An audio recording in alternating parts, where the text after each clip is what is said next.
San Francisco is all kind of messed up. You got human waste all over the streets. You got crime rampant through the streets as well. There's this viral video where 10 people just run out of a building, just stealing stuff. And people are heard saying, I guess crime is legal. And we've been hearing this for a while. Now, the funny thing is you've got this progressive district attorney. So now that this study comes out showing 40% of people in San Francisco, I think registered voters, have said they're planning on leaving or considering leaving because of the lower quality of life and the crime. And there's this big thread talking about it. This progressive DA who's supposed to be arresting and prosecuting these people said, well, that's just because they're racist. That their fears are just linked to racism. It's like the easiest way to not take responsibility for screwing up your city. So we're going to talk about this and a bunch of other social issues around, what's happening with crime in New York City, how it's come to this. But we're going to be spending a lot of time talking about dating and economic attractiveness. We have this article where it's basically a collection of TikToks from women who posted photos of themselves before they met their boyfriends or husbands, and they're all slim and attractive. And they're like, here's me now. And they're like unkempt and obese. And this plays into a lot of dating tropes. And we got some guys who I guess are experts. Maybe, are you guys experts? I don't know, Fresh and Fit podcast guys? Somewhat, I mean, I would hope so. Yeah. He was following. Every now and then, every now and then we try to womanize maybe, I don't know. Just some random dudes or something. I got a bunch of people following you. Yeah, man. We're just chilling. So we'll talk a lot about this. This is important too because the feminism, dating, how the media plays it, how the dating apps play it, has a huge impact on our political space. Yeah. Politics is downstream from culture. So a lot of the things that we see really are rooted in, I guess, a lot of it's feminism, but a lot of it's intersectionality or critical race theory and all this stuff. So we're going to know that. Do you guys want to just actually do an intro for yourselves? Yeah, sure. So we're Fresh and Fit, man. I mean, you've seen us all over TikTok, World Star, the fights, all that stuff. But behind the scenes, man, we're just some guys from Miami living life. We understand how women think, how men think. We put them all in one room together, and we made sense of the whole arguments that they have. So pretty much. Yeah, man. Basically, our podcast, we help men become better, through fitness, finances, and, dealing with girls, because obviously dating is tough for a lot of guys out here. Yeah. So, we talk about a lot of uncomfortable truths in the dating game and teach guys what it really takes to be attractive, despite, how unflattering or politically incorrect it is. Did you guys say your names yet? Oh, yeah. Well, Myron Gaines. Fresh Prince CEO. Yeah. Myron Gaines, man, a.k.a. Fit, and then he's Fresh Prince CEO. Yeah. A.k.a. Walter Weeks. Yeah. Yeah. Your real name's already out there. It's already out there. Who cares? Too many articles. Yeah. We got Ian chilling. Hello, everyone. Ian Carlson over here. Glad you guys are here. I think a lot about how politics is downstream of culture. I think that culture is downstream of technology. Depending on how you twist and bend technology, you're going to get a massively different culture. And we see this with Bumble and online dating. A lot of it has contributed to this. Yeah, online dating, this mobile technology changed a lot of how we have dating culture. Yeah, social media itself, man, has changed the whole landscape because now access is abundant. So yeah. We got a lot to talk about this, but we're gonna work our way into that through just regular old politics. But we got a lady pushing buttons. I'm also in the corner. I'm really excited about this because I was talking to these guys before the podcast, and we agree on a lot more than most people probably realize. So I'm stoked for this. Pretty based conversation earlier. Yeah, it was fantastic. It was getting really spicy before we even started. It's gonna be fun. It's gonna be fun. But we're gonna ease into it. We're just gonna go over some of these news stories up front, and then we're gonna get into. Yeah. But don't forget, before we start, go to timcast.com, become a member, and you'll get access to exclusive members-only content. We've got awesome segments. One of them from Dr. Chris Martinson. I can't even show you on the website on the screen because the title of it would get us banned off YouTube. That's the kind of stuff that we're talking about. And this guy's a PhD pathologist talking about what's going on with COVID. So we have to have these conversations off of YouTube and on the site. But you're also helping support our newsroom. We got 2 more journalists coming on who are going to be doing a lot of news and stuff. We are going to be working on launching the Unexplained Mysteries podcast this weekend because we never stop working. We're going to be filming the vlog. All that's at timcast.com. So please become a member. Plus, we're going to have a bonus segment coming up later tonight. After the show ends, we record one just for members where we're allowed to say all the things that YouTube would ban us for. And that will be probably pretty fun because even before the show, these guys, I think it's going to be a blast. Yes, but don't forget to like this video, subscribe to this channel, share the show with your friends if you really do like it. It's the most powerful thing you can do. We don't got the marketing budget of CNN or anything like that. But if you're like, hey, man, this is a really great show, just share it on Facebook, share it on Twitter, do whatever, because people are saying they're not getting the notifications. They're not getting, shown the podcast. Some people are saying they go to the channel. It's not even there. That happens. Yep. But we're also on iTunes, Spotify. So we're trying to spread everything around and get people to go to our website, timcast.com. But you can follow the show at Timcast IRL on Instagram and Facebook. Let's talk about this first story real quick. And let's see what's going on. We got this story from Fox News.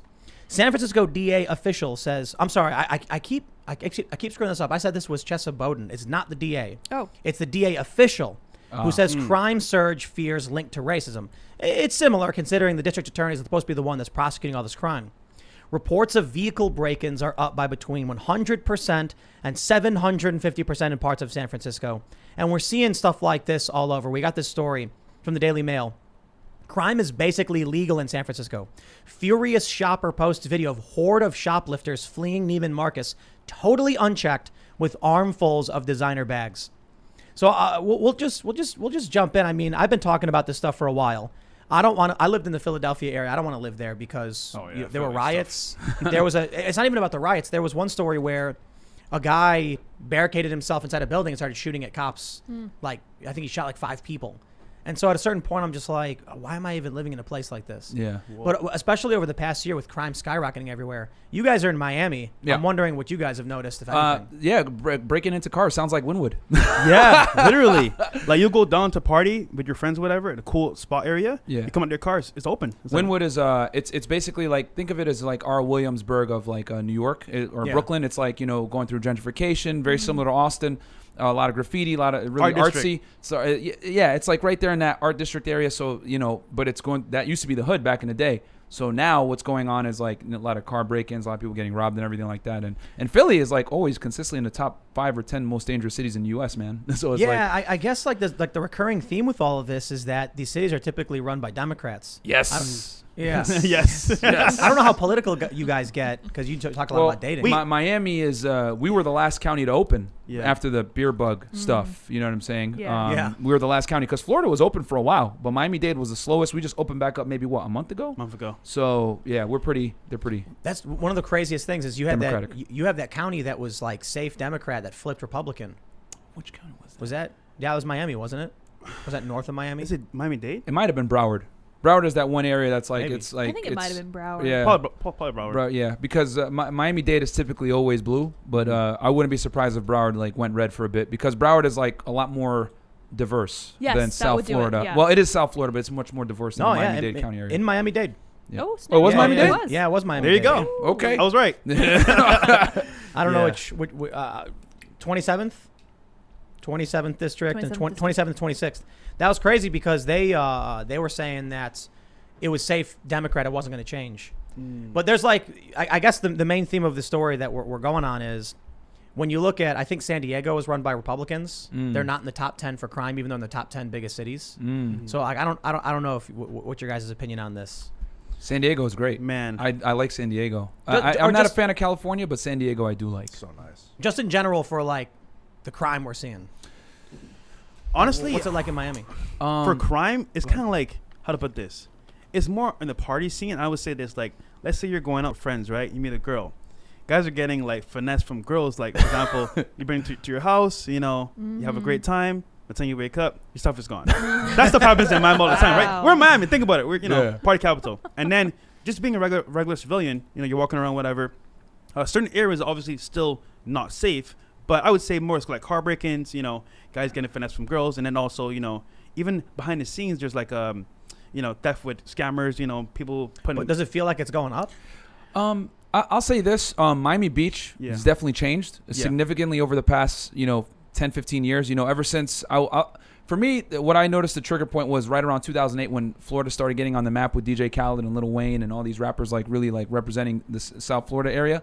And then it brought more tourism, more traffic to Miami because a lot of people think Miami Beach, like, oh, Ocean Drive. They think that's Miami. No, that's Miami Beach. Yeah. But Miami Beach now, it could be ratchet at times. Like Memorial Day weekend, you don't want to be there. So, but yeah, there's a lot of crime in Miami Beach because, it draws a certain crowd there on certain types of events. And then, a lot of fights, shootings, robberies, in Miami Beach quite a bit. I would say the main A lot areas of are tourists. like Broward and Miami Beach because we're in Yeah. Brickell downtown, so we're kind of like in a safe area, so to speak. But it's Yeah. not like crazy, like And then downtown Miami has like all the homeless people. Yeah. Like all the homeless people in Miami Is are that like getting concentrated worse? downtown.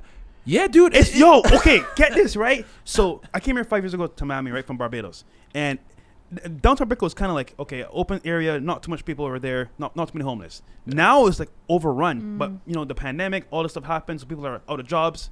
That's where they go. Brickell is like the Manhattan of Miami. If I was to give people like an example of what it is, it's like the financial district. It's clean, it's nice. Like, you know, they've been really working on making it nice because it used to be when people came to Miami, they would go to Miami Beach immediately. They would never go into the city. Right. Like you would never go into the city unless you worked. But now, you know, the city's becoming more tourist friendly. They're trying to compete with Miami Beach. That's why Wynwood is coming up. The design district, Brickell has its own scene and everything else like that. But so it's like, it's fixing, but. Yeah, I mean, there's definitely like a lot of scammers in Miami. A lot of girls rob dudes. People don't know. It's just that the guys don't report it to the cops. They don't report it. You know what I'm saying? Yeah. I lived in Miami for a little bit. I was by Homestead, actually, where they have that famous child detention migrant facility or whatever. And we had one crazy thing happen. The neighbors warned us that there were some home invasions and people were shot and killed. And so I think this is why this is what explains a lot of like, you know, Florida gets a Republican governor. Ron DeSantis, everybody loves the guy, you know, and they're saying he might run for president or maybe he'll be vice president. Who knows? But when I was there, this is a story I often tell people. I was at a Trump rally talking to people about this because, you know, this is back in the day, or it was like 6 years ago. There were some home invasions. A guy was in his shower, and he heard noise downstairs, like rustling. So he walks downstairs in his towel, and then two guys see him, and then just one guy just shoots him in the chest, kills him. And this is like 40 miles west of Miami, so it's like not that far away. Okay. And, you know, so I was talking to people in the neighborhood about, they're like, you got to be really careful. You know, I hope you have guns. And we were like, we didn't have any guns. Like, we're in the middle of nowhere, but we weren't armed or anything like that. We had like an air pressure rifle. And so then talking to these people, a lot of them were Latino immigrants. A lot of them were Cuban. Yeah. And they said, oh, yeah, those, like, we were talking to our neighbors about it. And they were like, oh, yeah, those guys. Oh, yeah, they killed it. I think they caught them. They were illegal immigrants who, like, were ransacking houses west of Miami where it's like there's no cops. It's pitch black. It's like farmhouses. Probably unincorporated Dade. Yo, so that might be Homestead is no man's land. And there's nothing out it's there, very bro. cheap over there too. So I get it. Yeah. There's an Air Force base, but that's about it. Yeah. You know, But that to me was when when the people, I see the Trump flags everywhere, and I was talking at rallies, talking to people at rallies, I was like, oh, now I get it. Like these are the stories that they're hearing all the time. That's why they're very concerned about illegal immigration. That's why they're very concerned about having rights to guns and things like that. But anyway, I digress. I wanted to ask you guys, like, how do you manage to do a podcast underwater? You know, I heard Miami sank. We're sinking. Yeah, we're sinking every day, bro. We had a building that just collapsed. That's true, Surfside, South Beach. What It was was Miami Beach, terrible, man. Why Miami was Beach. that? They ever figure out why? So apparently the building had a very bad structure. It had some issues going on, but they never fixed it. So they were told ahead of time, "Hey guys, this building's under some issues. You need to fix it as soon as possible." But then they never did it. And then what happened was, I think we had like a lot of rain, and a lot of like what was it? Was it like a fissure or something like that? Yeah, I mean, the thing about Miami is like a lot of the buildings were built, you know, on the back of the cocaine era, you know. So it's like they're not necessarily like Miami was built on the back of like narco trafficking. So let's be honest about it. So like, you know, they like, and it's because I'm a real estate investor in Miami too. Yeah. It's not uncommon for them to be breaking all kinds of codes and violations when you're like looking at real estate property in Miami. So I would not be surprised if that building was didn't pass certain regulations and it might have like, you know, collapse on itself. Yeah. So Somebody just greased some palms. Yeah, exactly. You put some money over there. They hush. Yeah, you know, like, hey, I gotta dump this money in somewhere, bro. Like somewhere. So real estate. But bang. yo, imagine you're in your home. All of a sudden, Oh it yeah, that's collapsed. crazy. Yeah. Yeah, dude. And there's so many buildings in Miami like that. So who knows? Miami might be underwater. Who really knows? What if your podcasts, you know, what if like they're building your end, just like, Dude, yeah, it might Bro. happen. Who knows? Because I'll tell you this: We're high up. When it rains, yeah, we're high up. We're high up. when Brickell, when it rains really bad in Brickell, like it does go underwater. Like there's flood, there's like puddles everywhere. Yeah, Cars videos, like are bro, driving through. Where like it's like imagine you're at a lake, and it's the city. It's that crazy. So it's bad. is it really sinking though? Or is it like, because when I was there, I remember I went down to Miami Beach one day and there was like a couple inches of water just in the street. And they said, oh, it's because Miami's sinking. Oh. But other people told me it's been like this forever. It It's has. like it's sea level. So it rains and then like there's nowhere to drain the water. So it just like is in the streets. So I'm wondering how much of it's political. Because here's the thing, that they're saying that, you know, the water levels are going to rise, climate change and all that. But you still got all these investors buying up property all across Miami Yeah. Beach. See, that's my question, Dude. Why are these millionaires dumping money into a property that may go underwater? So I'm thinking they must be doing something behind the scenes to stop the, you know. Not only that, from like happening. me and Fresh are both involved in real estate too, Yeah. and the market in Miami right now is hot, man. Like Yeah. These, if you guys are trying to buy in Miami, man, this is going to be expensive because these New York investors, they're moving down in droves, the Canadians, man. The Russians, people from Massachusetts, New York, Connecticut, the Northeast in general are moving down there in droves because they're looking at like, okay, what did the beer bug teach us? Okay, well, now you can work from home. You don't necessarily need to be tied to a certain location to be able to do work and commute in. So why are you going to pay $3,000, $4,000, $5,000, $6,000 to live in a closet in New York City when you can go down to Florida, warm all year, no state income tax, and for a lot of people that don't know this, Florida is actually fairly cheap to live, and Miami is actually a cheap city to live in. Mm-hmm. You can get a one-bedroom apartment in Brickell, which is in Manhattan, Miami, for $2,000 a month or less. Yeah. You would never find that in Manhattan. Nope, bro. My friend had a place in Brickell, overlooking like the bay, and they had two pools for residents, a saltwater pool and a freshwater pool. Yeah, not that expensive. It's like super nice place. People think Miami's expensive, but It's here's not. the thing. It's expensive if you party in Miami. Since so many people come to party in Miami Beach, it's expensive. But if you actually live in the city of Miami, not that bad. And if you want to avoid sea level, you can go to Wynwood, and that's above sea level. It is. So a lot of investors, that's where they go to invest and buy property. That's going to blow up soon. Yeah. But sorry, go ahead. No, I was gonna say, man, I think a lot of people are moving down there because of freedom. Facts. Yeah, I mean, you had Texas and Florida saying you don't gotta wear masks, you can do whatever you want. Like life is normal here. Yeah. That's why people, I think a lot of people move to Florida. So our friend Luke, for instance, you know, he was on the show, Luke Rukowski, for a couple months, and then he's like, I'm leaving, I'm going to Florida. And he was like, you should come with. And I'm like, bro, we can't just go to Florida. And he went to Florida. I don't know what he's doing now. It's a great state, man. You should come, man. I lived in Florida. The problem is you can't go outside. What, the humidity? Humidity. It's like it's 100 degrees with the maximum humidity, and it's monsooning half the time. I lived when I lived out there. I'll be honest, bro. I mean, we stay inside most of the yeah, time. I mean, so you good, bro. You good. I'll take warm weather because I grew up in Connecticut. So I grew up in the Northeast. I went to college in Boston. I'm very familiar with New England and Northeast in general. I lived in New York City. I've lived in Philly, and it's just like, man, I'll take that hot weather over cold weather any day, man. Like, but that's just me. Some people like the season changing, but like for me, it's like it's cheaper, it's warmer, the girls are hotter. Mm-hmm. You know, Listen. I will say this though. Here's my prediction: Mm-hmm. Nevada, Florida, and Texas are going to see huge migration of new and Why new is people. that? Because they all don't have state income tax, and they're all a lot of people are escaping major cities that are expensive. Las Vegas for LA. A lot of people from New York are coming down to Florida. And then Texas, everyone's just going to Texas because Texas is a fantastic place to be. If I wasn't in Florida, I'd be in Texas. Houston, you could buy a beautiful home for $300,000. Yes. You know, Texas is a very self-sufficient state. Gas is cheap. Food is cheap. They make a lot of their own stuff. Very self-sufficient state. Hell, if they wanted to leave the United States, they could. Don't they have that on paper somewhere too? I think they do. Yeah. So the only thing that sucks is like, you know, Houston traffic is awful and you need a car. But Texas is a great place to be. So I think those three states in the next 5 to 10 years, you guys are going to see an explosion because now people are seeing I don't have to be domain dependent on where I am to like work. I can work remotely. So if you're going to work remotely, why not pay less taxes and be in a warmer, better area? There are some rumors. I haven't looked into this. That West Virginia is also trying to get rid of their West Virginia is trying to get rid of their income tax, at least at a certain level. I don't know if they're actually going to do it or not. I haven't looked into it, but a lot of people in West Virginia are talking about it. So I like it out here, man. You know, it's close enough to the East Coast, a couple hours to Philly, a couple hours to, you know, well, not a couple hours, but you can head down to Miami, not too difficult. DC's right there. Yeah. And you're allowed to have guns. You know, you got big open spaces. And I like snowboarding, you know, periodically, maybe once or twice. I don't want to go crazy with it, but winter's nice. Yeah. New Hampshire, I would say New Hampshire is also good as well for people that want to stay in New England and still be able to get that experience because there's no state income tax in New Hampshire either. And you're just a hop skipping away from Massachusetts, you know, if you want to go to Boston or Springfield or anything like that. Regarding like coastal cities going underwater, I think what happens when that does happen is it happens in jolts because if the ice caps melt, there will be like a rise in water. But what happens is when the ice is removed from the earth rises where that ice used to be, and Earth elsewhere on the planet goes down. So like it will literally sink. So not only does the water level rise, but the Earth sinks. Wait. You're saying the water level? When ice caps melt and just disappear all in a day, if there's like a firestorm and all the ice caps are gone, all that land rises where the ice used to be compressing it, goes up. And so Earth on other parts of the planet go down when that land goes up. So when the ice caps are removed, part of Earth will sink. Oh, hold on, bro. And that's in addition to the water rushing.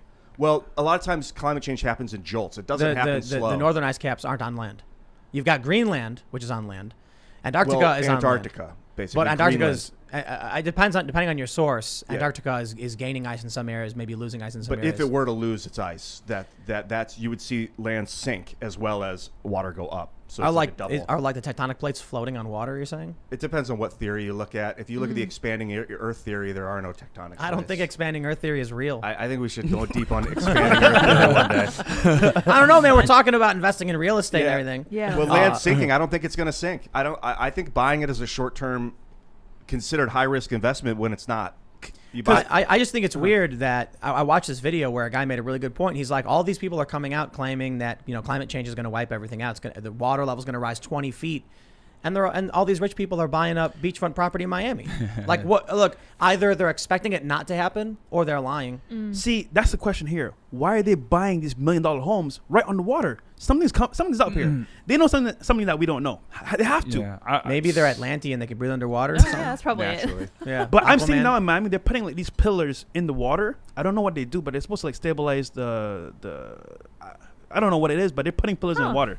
I don't know Like why. wave breaks? Are they breaking the waves? It's I don't know what it does, bro. Just they're there. What I think honestly is that Yeah. these New York investors have so much money that like even if the place was to flood or whatever it is, they can fix the damages. Like they're buying it at such a low cost that even buying it at that cost and fixing the damage is going to be cheaper than buying a piece of property in New York. Like I grew up in Brooklyn, New York, right? Like in the right off Church Avenue, right? As a kid, like from 0 to 9 years old. Then I moved.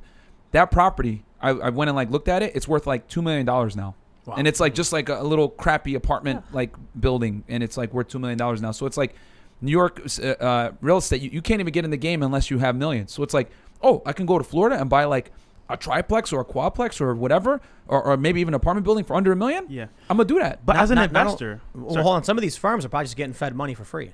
It's just they just get loans from the banks. They don't care about. What's the worst case scenario if you buy this property and 30 years is underwater? Whatever, bankruptcy, you walk away. Why do they care? is it Blackstone that's doing that? Yeah. Black At Rock least. and Blackstone, right? Yeah. Blackstone, I think, bought up a company that does this, that buys properties and rents them out, and then I think Black Rock was the one that was buying up all the properties themselves. I don't know. I got. It's There's like two different intentionally companies. confusing. I know, right? It's annoying. I'm just saying, if I'm an investor, a smart investor, I don't want to put money into something that might lose money. So I'm just thinking from my point of view. Hey, I'm an investor where there's not sea level problems. I don't know. Yeah, but I'm just what I've come to realize is like these New York investors, they're not even getting good cash on cash returns like that. They don't They're care. barely breaking 10%, and they're still doing the deal. So that tells me that they just have a bunch of money they need to get rid of or something. Have you guys been tracking what's going on with the economy since like with COVID and stuff? Yeah, to a degree. Because you're mentioning like you're a real estate investor. Because we have another story I want to talk about too. We'll jump into this and then we'll get into the dating stuff after this one. Sure.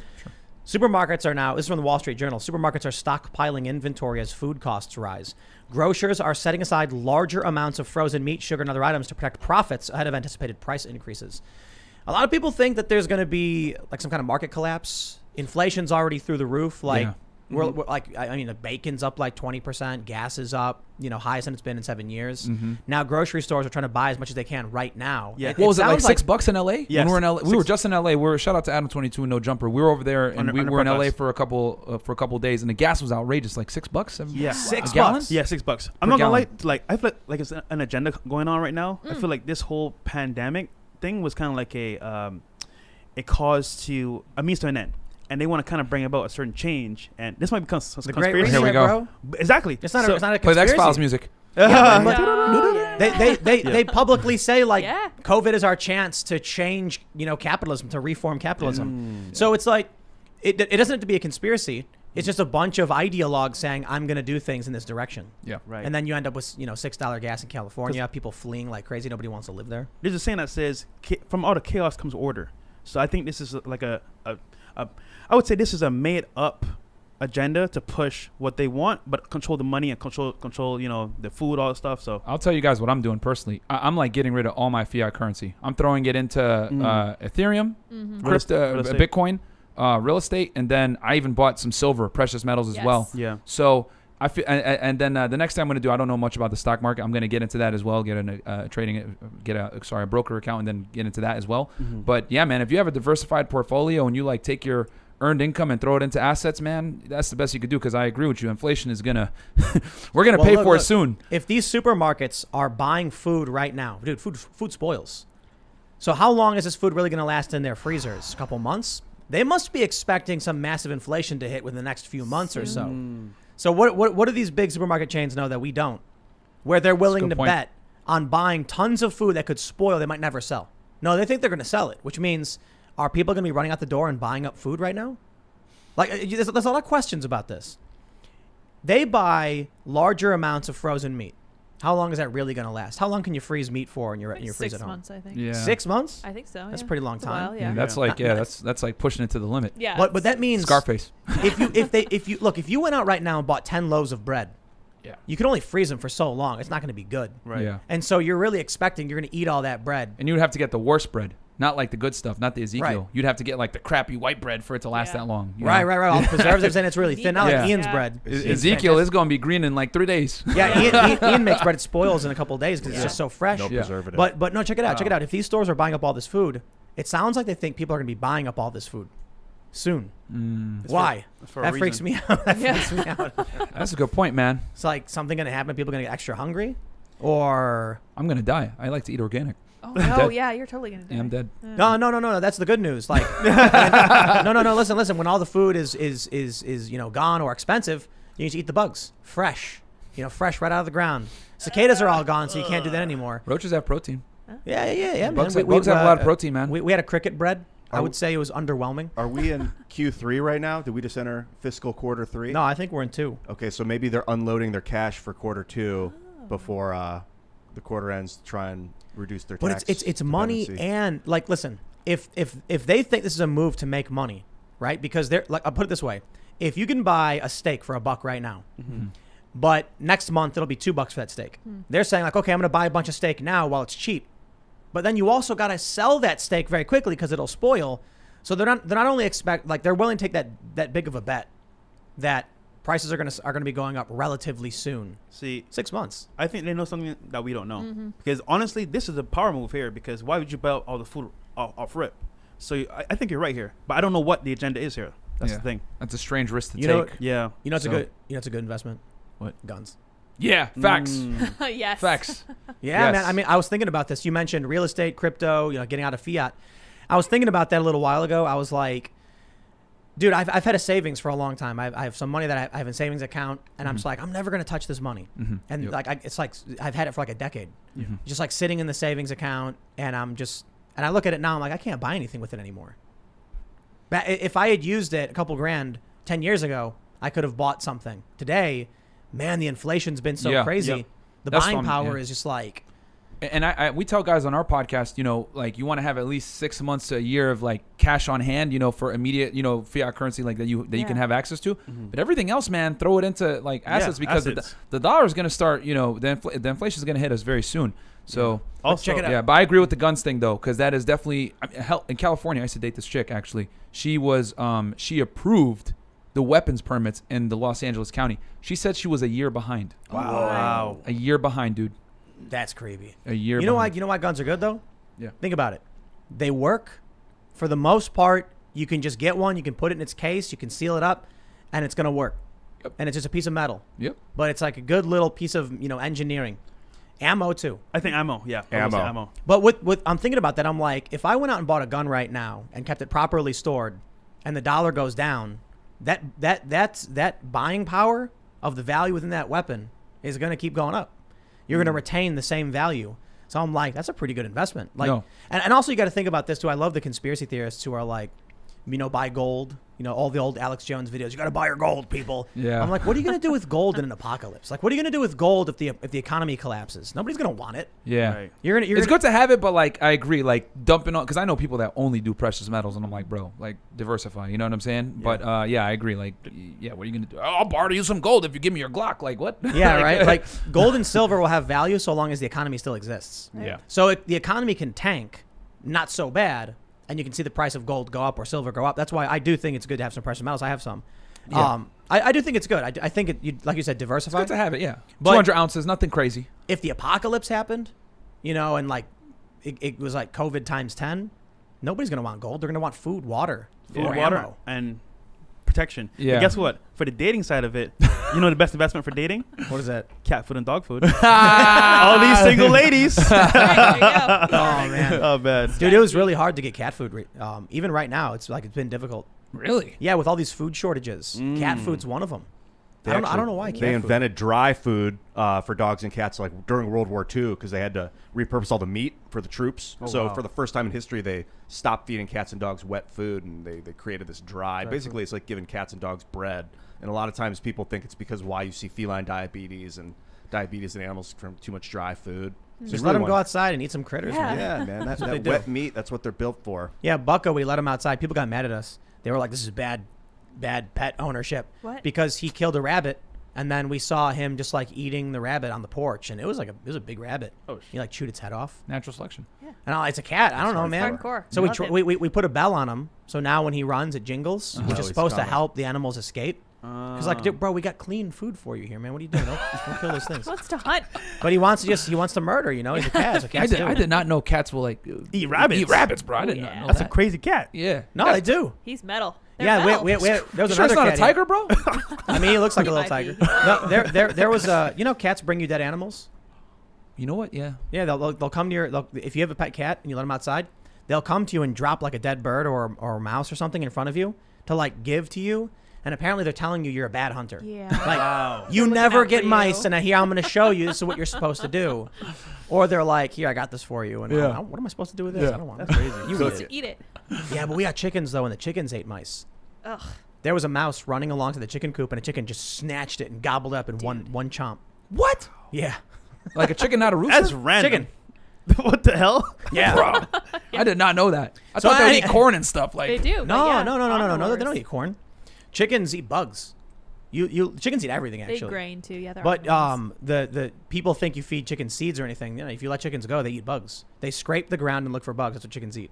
Oh, wow. And so people, like when you give them corn and stuff, it's like giving them candy. That's what the people at the store told me. Oh, wow. And that's how you fatten them up, probably too.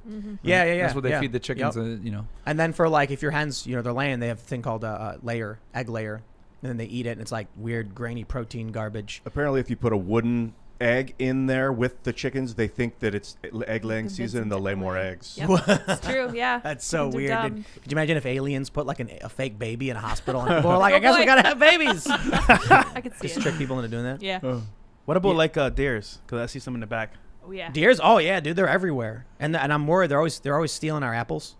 Like they walk up to the tree and then they just reach up and grab them, and I'm like shaking my fist at them. Yeah. Yeah, people apparently they're pests. Yeah. I don't mind them. They eat our Cute. mulberries. Mm. You see them like eating the mulberries, and I'm like, whatever. I don't like the mulberries. I never thought of you know. deers as pet. I didn't think about that. Hey, Oh, man, you know gave what? him some They're- carrots, bro. That was nice of you. I was trying to, but he ran off. He ran away. He's It like, makes sense, but they kill them in Texas. Like, Oh, yeah. Yeah, they kill them all the time. Oh, so it dude, makes we'll, sense. we'll have like 5 or 6 in the yard at once, Yeah. and they, I don't mind them. They don't do much other than I'm really worried about them eating the pawpaw, because pawpaw better are really not. really hard to grow. It's like they call it hillbilly banana. Yeah. So cool. Yeah, so they say it's like a mango and avocado or something like avocado and banana or something like that. And so we have very few of them because they're hard to grow. And, I don't know, they were saying that the deer might come and snatch them up. So once they get ripen up, you got to be careful. But someone was telling me that the deer don't like them anyway, not to worry about it. And I'm like, all right. All right. But I watch them. I see them walking towards that pawpaw tree, and then I open the window. I'm like, hey, hey, Get off out of my here. lawn. He looks What at are you you. doing? He They just goes do. and steals it anyway. Yeah. so I'm curious. If you were in the apocalypse, right? What is one animal you would want to have by your side?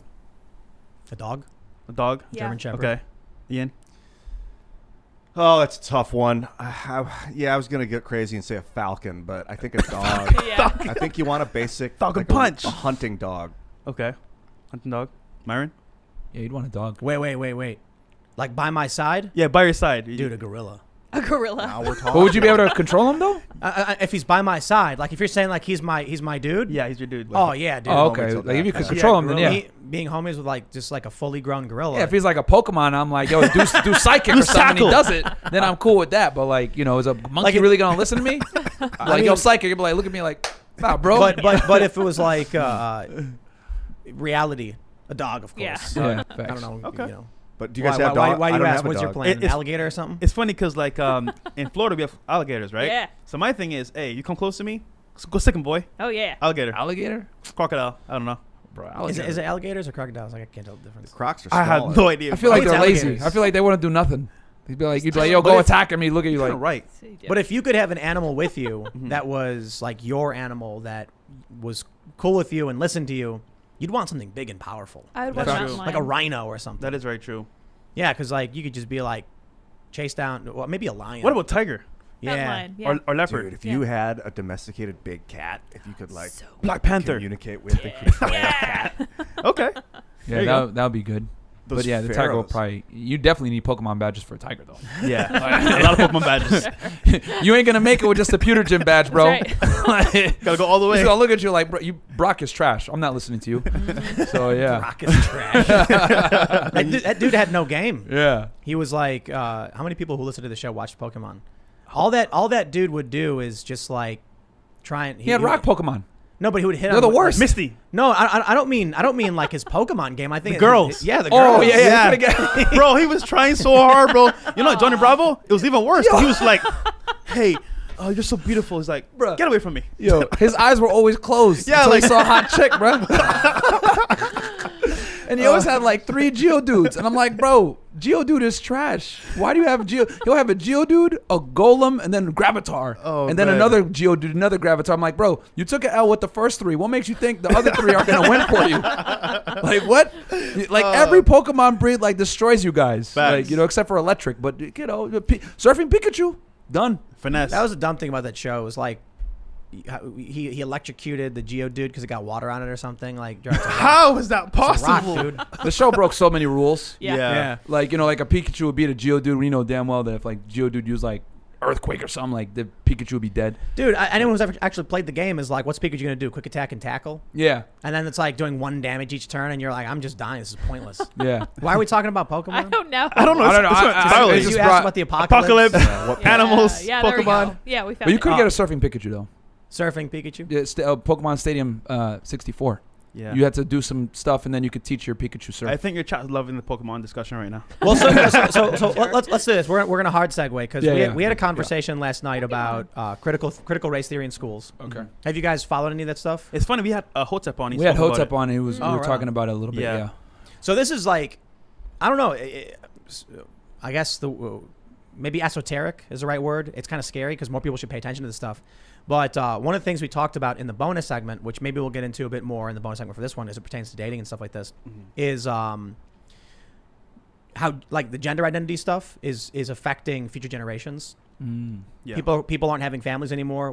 We talked a bit about climate change. I mean, there's articles where it's like having a child is one of the most destructive things you can do to the planet.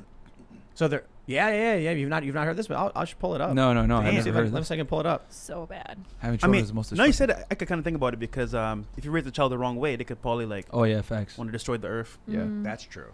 They'll jeez. yeah. There'll be a liability on not just you, but like society in general. Single mothers. Let's do this. I know we talked about Pokemon for some reason, but we'll just we'll pretend we're segueing from the Florida Yes. climate change stuff into the dating stuff with this story. All right, sure. It's from 2017. Having children is one of the most destructive things you can do to the environment, say researchers. 1 fewer child per family can save average of 58.6 tons of CO2 equivalent emissions per year.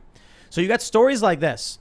Wow. And then you've got, I think people like AOC, Ocasio Cortez said, I'm worried about having kids because of the environment.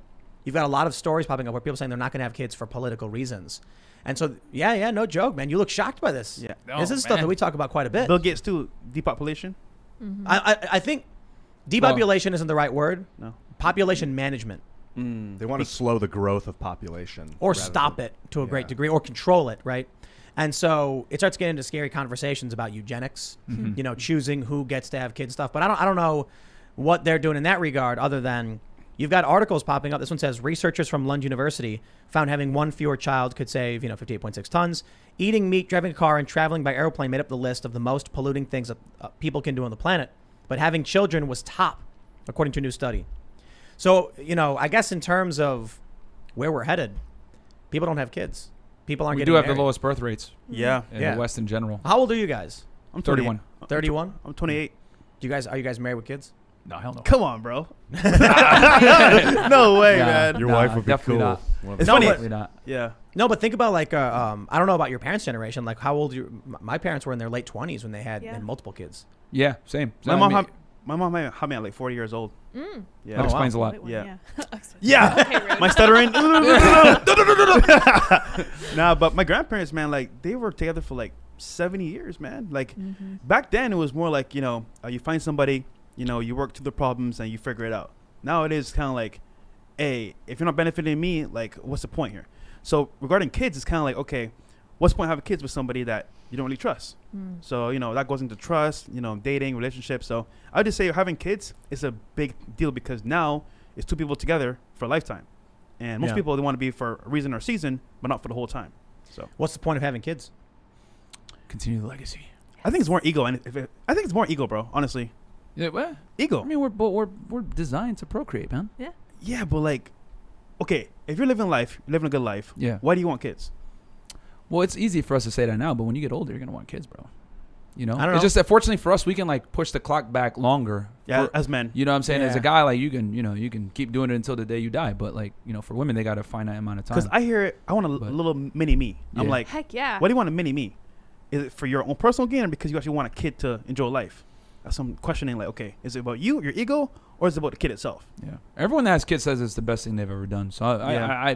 I believe the hype, but I'm not gonna do it until like I'm completely ready. Because in today's day and age, you got to be very cautious about doing it. But that's why I think so many people are putting children on the back burner to pursue a career making money. But and all were that stuff. were our parents ready?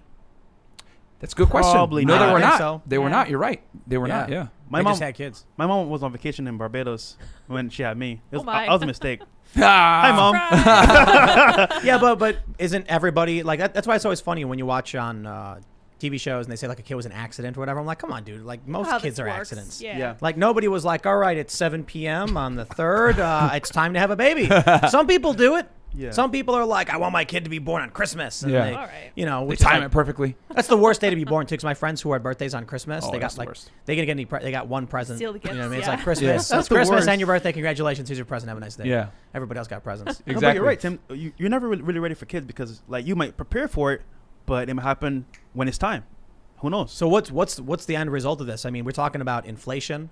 We're gonna have if we don't have more people, this weird. Are you guys familiar with like the economic system and the Federal Reserve and all that stuff? Yeah. Yeah. I mean, It's not going to sustain itself if course there's no not. more people. Yeah. So course then not. what? It just China's gonna take over. just You said it. Oh, he said it. You said it. Did I? Said it. Oh no. Just put it bluntly, I guess. All right. Well, it was a good run while it lasted. They got 1.4 billion people or whatever. So No, but I honestly believe, man, at some point in time, we're going to have a massive shift where it's going to be under one control, which is like the government, the food, the money. And it's kind of like, okay, now that we control, what's needed in life, like you have to do what I say. And the majority of people are going to kind of follow a trend. And if you don't follow the trend, you're going to be exercised from like, the whole society, the current system. So I'm thinking, you know what? China, think about their current setup. They hardly having any kids. It's all business and structure, technology, how to expand, how to build an empire.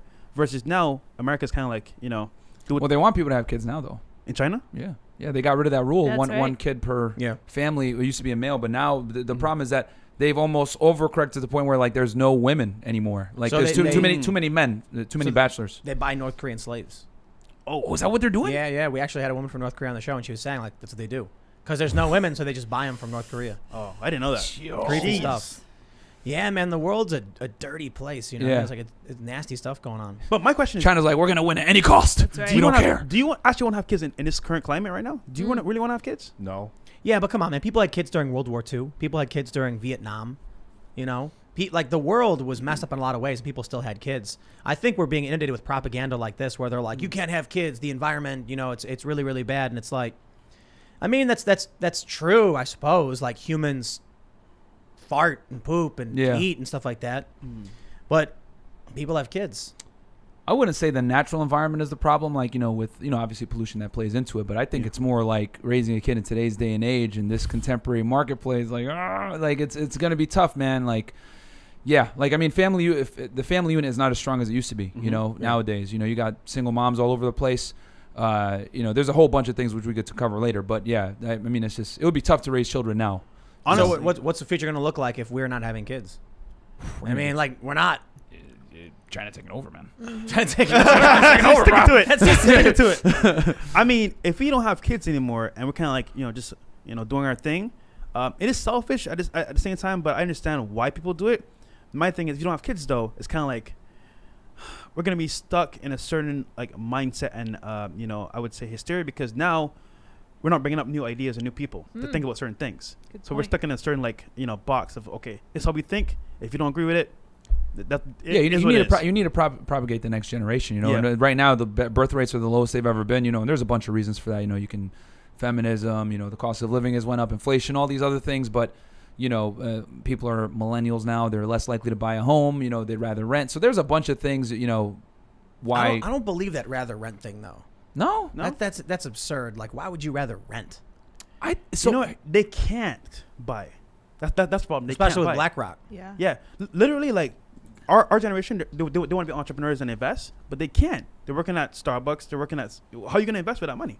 So it's kind of tough. I will. I mean, but here's the thing, man. Like I'm like thinking like guys my age group. Like very few of my friends actually own a home. They rent. That's true. Like that's what I'm saying. Like guys like in our age group, like that I guess would be considered millennials. Yeah. They're less likely to buy a home. But yeah, I agree that credit is a part of it, and then also they're pushing back because I've always said it.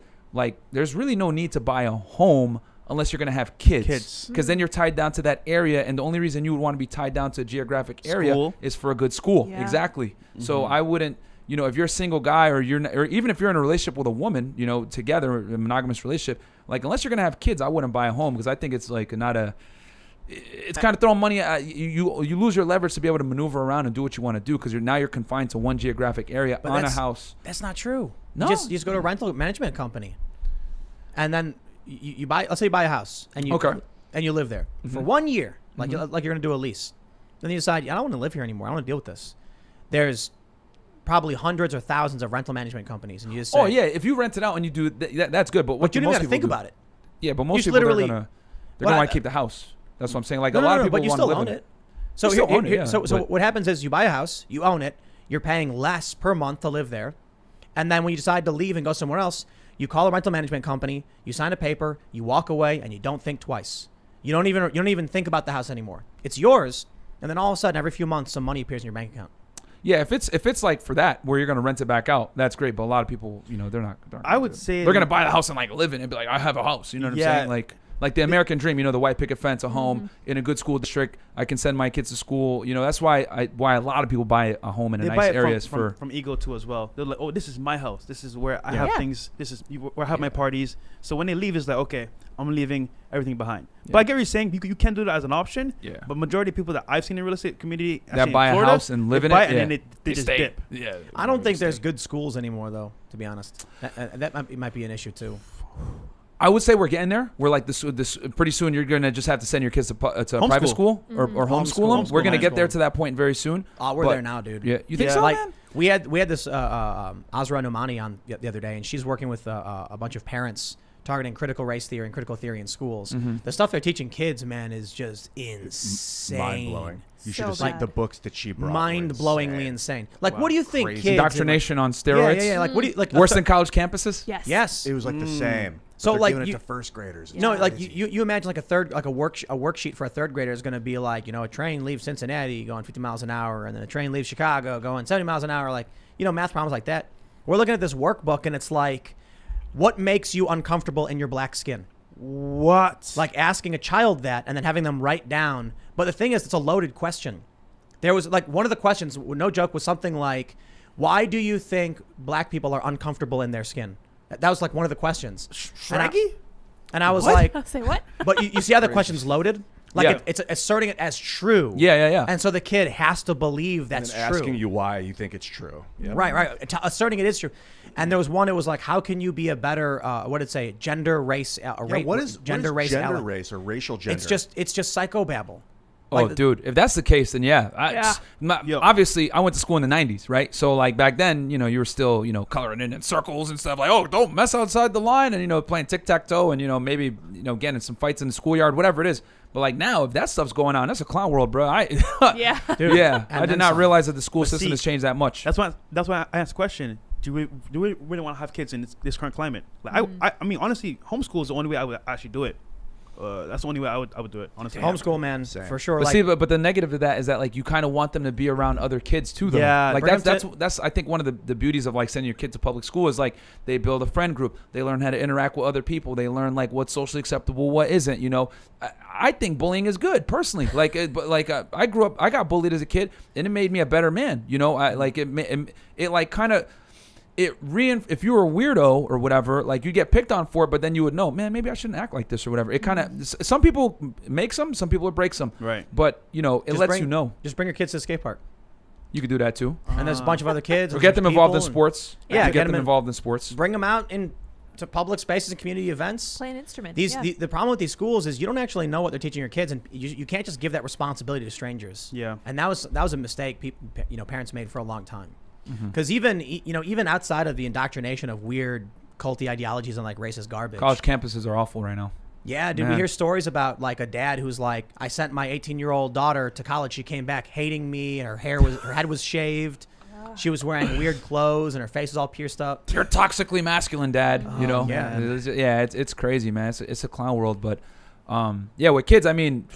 If it's like that, let's talk about the other aspect of this. Yeah, sure. The future and everything is obviously the dating stuff, which you guys, get into a lot. But I got a theory for you guys. I'm learning though. I ain't having no kids. All right, cool. I'm sure you guys have talked about something related to this because you probably talk about you do talk about dating more than we do. So I think dating apps and dating websites are one of the reasons why people aren't having kids. And it's probably a really big reason. And there was also a study that came out that found something like a third of men under 29 are virgins. So the reason I think for it is back in the day, kids are in college, right? Yeah. 18-year-olds go to college. Yep. These young 18-year-old women, they only know the people in their college. So probably up to 22, maybe 24, maybe an older college professor. Ooh, that was taboo. But for the most part, they're going to parties with people similar in age to them. Mm-hmm. Now, with dating apps, they just open up an app and there's a 35-year-old guy who's got a car, who's got his own apartment, and she swipes right on him. He's like, oh, he's got a convertible. Then she sees a 20-year-old guy who's at her college, and she swipes right on him. She thinks he's attractive. She gets two messages. The 20-year-old college student guy says, you want to come hang out at my dorm with me and my friends and watch Netflix. Mm-hmm. The 35-year-old guy says, you want to hop in my convertible, we'll go drive to my lake house and chill out in the infinity pool. Which one's she going to pick? Yeah, she's going to pick the older guy. I mean, we could break this down. Like, we have theories on exactly why this is going down the way it is, but sorry. No, that's it. Yeah. So what do you think? You want to take it first? BBD. You go. Okay, you first. No, you go first. No, bro, I won. No, that means you go first. No, I won. So you go first. Okay, man. You had paper. So, I like that Good rule. system. basically, right? You're right, because right now we're in a social media age where you can see what wasn't normally in front of you before. So what's happening is, like you said earlier, girls are on platforms like Instagram, they're on Facebook, they're also on TikTok, and you're seeing these very, I would say, affluent guys with, a lifestyle that they want to be a part of. Versus the guy at college is kind of like, okay, let's go party in dorms, let's get lit. But it's kind of like what she did already. So now she's opened up the whole new world, and she might be in Idaho or even Texas, whatever. And a guy says, hey, I'm in LA, I'm in Miami, come out to see me and let's get lit. Now that's a whole new world to her, and she's excited. So I would say girls like lifestyle now more than anything else, and now they can actually see it through social media, and they want to be a part of it. However, most guys that are young or in school, they don't have that lifestyle, they don't have that abundance to actually say, hey, you know what, let's go here, there, everywhere, because obviously they're still in school, don't have a lot of money saved up. The point being here is that girls don't have huge access to people that they never had before, right. And the problem is that there's no buffer for guys that are up and coming. So they choose the bigger, better deal, BBD.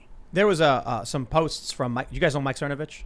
Yes. Yeah. He was posting about how at the highest level of dating the most attractive men, it's like guys on Instagram with successful accounts and they're super rich and they're super desirable. And what they do is they just see an Instagram account for a an attractive woman and then just DM her and be like, hey, yo, we got reservation at this fancy restaurant. You want a table? You want an invite? And they're like, yeah. And then they're hanging out with rich, successful, attractive dudes. Whereas dating apps, that's just for mediocre people. That's what he was saying. Who's wasting their time on that? It's funny because we have an Instagram course because we believe Instagram is the number one dating platform in the world, right? And we say all the time, hey, you build up a good Instagram page, that's your new resume. So now they can see your lifestyle and who you really are. And before, you just had dating apps or whatever, and it's some pictures, maybe a bio, and that's it. Now they can see your stories, your highlights, everything in between. So we teach guys, hey, you know what? Instead of relying on dating apps, do everything. But with Instagram now, you have leverage returns. Like you can go on the explore page, you can find girls there, you can hit them up randomly. You can go to like, let's say you want to go to Colombia, right? I can put in hashtag Colombia in the search bar. From there, I can find a list of girls that tag that same location. I say, you know what? I'm going to Colombia in 2 weeks. Let's go get some drinks and party. There you go. Boom. And you do that to 20 people, or the 20, 10 might respond, or that 10 you might see 5. But before you even get there, you got girls lined up for you off rip. That's powerful because social media and scale. So I'm just saying for guys nowadays, if you want to have the most options possible, get on Instagram or some platform like that, that's social media driven, that has a large base. You can go anywhere in the world. You can geolocation, like I said, Colombia, Brazil, wherever you want to go, and you can find what you want. But that being said, nowadays, if you don't have a good profile, you're kind of losing out on a lot of access to girls, I would say. Yeah. So, so I'll break this down from A to Z. Let's go. So, why this is happening? Because what you mentioned is basically like a byproduct of the current dating marketplace we have now, which is basically a globalized sexual marketplace. Just like the world is globalized, the dating marketplace has become globalized as well. And what's happened is, to understand this, well, we got to know first, right? For the guys out there that might not be familiar with us, we talk about something called hypergamy, right? Which is like women dating up, wanting a man that's better than them in different facets of life. Typically it's they want the provisioning and security on one end, but they also want an attractive guy that's physically attractive as well from a height standpoint, jawline, physique, etc. So, and shout out to Rollo Tomassi, he talks about this book and talks about this in his book, The Rational Male, the two sides of hypergamy. Yep. So, in today's day and age with the globalized marketplace, girls have more options than ever before. So, if a girl's on a dating app, women have all the leverage on dating apps because almost 80% of the users on dating apps are men. So, supply and demand. There's far more men, far fewer women, so the women can be selective. So even girls that aren't necessarily as attractive have higher standards now because they have the ability to do so. And not only that, they also have Instagram. Like Fresh was saying, Instagram is really the #1 dating app in the world. And if a girl has a moderately attractive profile, she's going to get DMs and messages from all types of guys that you mentioned before. Guys with blue check marks, guys that are athletes, guys that are celebrities, whatever it is. They're hosting parties. And what's happened is, with the way the world is now, a woman that was in, let's say, Idaho, we always like to use the state Idaho. Right? In the middle of nowhere, she's attractive in her local area. The guys that would have been potential good mates, those guys are now invisible to her because she's getting hit up by higher status men in LA, in Miami, in Vegas, whatever. And I'll travel to that guy. It's going to be way more fun. I'll go hang out with him. He has money. He has resources. He has a cool lifestyle. We always say women trap with their thirst trap with their bodies, men thirst trap with their lifestyle, and that's what Instagram allows people to do. So since women date up and they want the bigger, better deal, they're not going to settle on a guy that's just good enough if they can get something better. So what's happened is, since women have an abundance of options, they just pick at the top. And if you go through any attractive woman's Instagram, you're going to see a whole bunch of blue checks, celebs, whatever it is, and these are average women getting this type of attention. So what happens?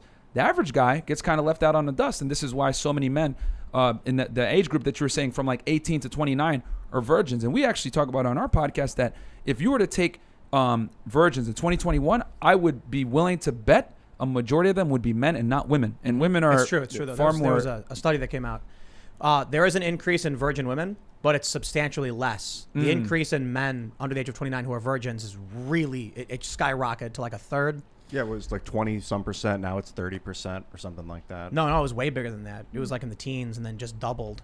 And then for women, it wasn't even that big of a jump, but it did go up. Yeah, and we say it all the time, some people disagree or whatever, but from what we're seeing, women typically want the top 10 to 20% of men, and they're getting, those are the guys that are having relations with most of the women. And it's actually very funny because on our podcast, one of the questions we like to ask just to kind of get a gauge of the room, the temperature. Hey, ladies, what percentage of men do you think are actually, active, right? Try to keep it YouTube friendly. And they're always like, 70%, 80%, 90%, 100%. They're all banging. And we're like, no. Only like maybe 10 to 20% of men are like having all the girls. And when we say that, they're like shocked, like, what? And it just goes to show, I tell guys all the time, women don't live in the same reality that we do a lot of the times. They kind of have dating on easy mode, and they're not used. They don't even see a lot of guys. A lot of men are invisible to them because if they don't meet a certain metric and they're social media, online dating, whatever, it's created this illusion of abundance almost to a fault. Yeah. So that's what's kind of been going on. There was another study where they asked men and women to rate attractiveness of women to men, men to women, and I saw that Tinder study. It was the one. Was it the one where they found that men rate women on an even scale where it's like the ugly women are ugly and the average women are average and the hot women are hot, but women rate men on an extremely imbalanced scale where 80% of men are unattractive and only the hottest men are attractive. Absolutely, like 88%. It's either OkCupid or Tinder that they pulled that from. But yeah, and the reason why is because women are far more selective on online dating apps because they have the leverage. Like there's far more men and far less women, and on top of that, the apps, the only person that really, the person that loses the most with online dating apps like Tinder, Bumble, etc., is really the men. Because for the guy, for you to be able to get a quarter of the access that women have, you have to pay for some kind of subscription service to be able to swipe more, to be able to, run the numbers. Because anyone that's good with women will tell you it's a numbers game. Top guys in the world close maybe 10% of their leads. And, whether you're meeting her through online dating, cold approach during the day, cold approach during night, Instagram, whatever it is, a guy that's top tier closes 10%. And when I say that, women think I'm speaking Chinese. It's like, no, it's actually very difficult for men. And then on an online dating app where they have all the leverage, it's even tougher. So we always tell guys, you need a good Instagram account as well to augment your online dating profile, because on a balance of probabilities, if she swipes on you, she's still going to think you're corny to some degree or not really find you that attractive. So you have to augment your entire, how do I say this? It's like a sales page. Yeah, you want a rude awakening? Go to your friends, your hot girlfriend's Instagram DMs or a friend of a friend's DMs. Look at her DMs. You're going to see blue check marks. You're going to see athletes, everything in between. And go to every girl's DMs. You're going to see the same thing. There's no big skill here or big change. They're all being hit up by these celebrities. And it's kind of like, okay, how do you compete with that? You can't. Yep. No matter what you do, you can't. So all you can do is level up to best you can. Yeah. Fitness, mindset, lifestyle. Be the best person you can be. And at that point, leverage social media. Yeah, That's what I say. You guys ever watch King of the Hill? Yeah. Yes. You ever see that episode where Hank asks, he asks Boomhauer to teach Bobby how to pitch a woo? You know this one? No. I have not seen this episode. So he's like, Boomhauer is like good with the ladies. Like, Boomhauer, will you teach Bobby how? Even though no one understands him. And Boomhauer's like, I got you, Hank. I'll teach Bobby. So he takes Bobby to the shoe store, and then he's like, all right, Bobby, I'm gonna teach you how to pick up women. And then Boomhauer walks up to a woman and goes, hey, girl, how's it going? Give me that number that I hit you up sometime. And then she's like, she slaps him. And then he walks up to another woman and he goes, hey, damn, girl, looking pretty good. You're going to give me that number. I'll hit you up sometime. And then she like slaps him. And then he keeps doing it. And then he finally gets a number. Yeah. And he walks up to Bobby. He's like, look at that, Bobby, got a phone number right there. And then Bobby's like, that's the secret, Mr. Boomhauer. You just ask every woman. And he goes, shh, come on, that's a secret. Shh. But that was it. Yeah. Boomhauer just asked every single woman Numbers. until he finally got a number. People think I'm crazy. So in Miami, right? When I first moved there back in 2018, I used to do something. It's called night game, right? But like when you go out at night to the clubs, bars, whatever it is to meet girls, right? Mm-hmm. I used to go 1 for 40, man. And people think like, what? You have to talk to 40 girls to find one that like wanted to leave with you? I was like, yeah, bro, it's tough. Because like when you go out at night, you're playing like on ultra hard mode. Yeah. You know what I mean? Because the music is loud. Bouncers are trying to, CB you. I'll keep you too friendly. You got the friends that are trying to CB you. You got to pay for drinks. There's a bunch of things that distract and can hurt you in that kind of arena. But I enjoyed it. It was fun. It was when I first moved to Miami in 2018.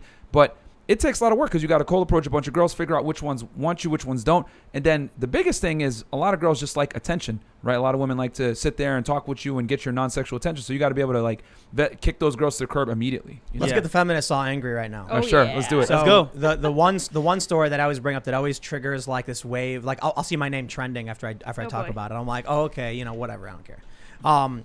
They love us as too. women start making more money, men who make as much money as them are unattractive. Ooh. And so we have a study. Lack of economically attractive men to blame for decline in marriage rates, study suggests. This is a big story in 2019. Yeah. And there was another story from the New York Post talking about women in their 30s struggle to find men who make as much money as them.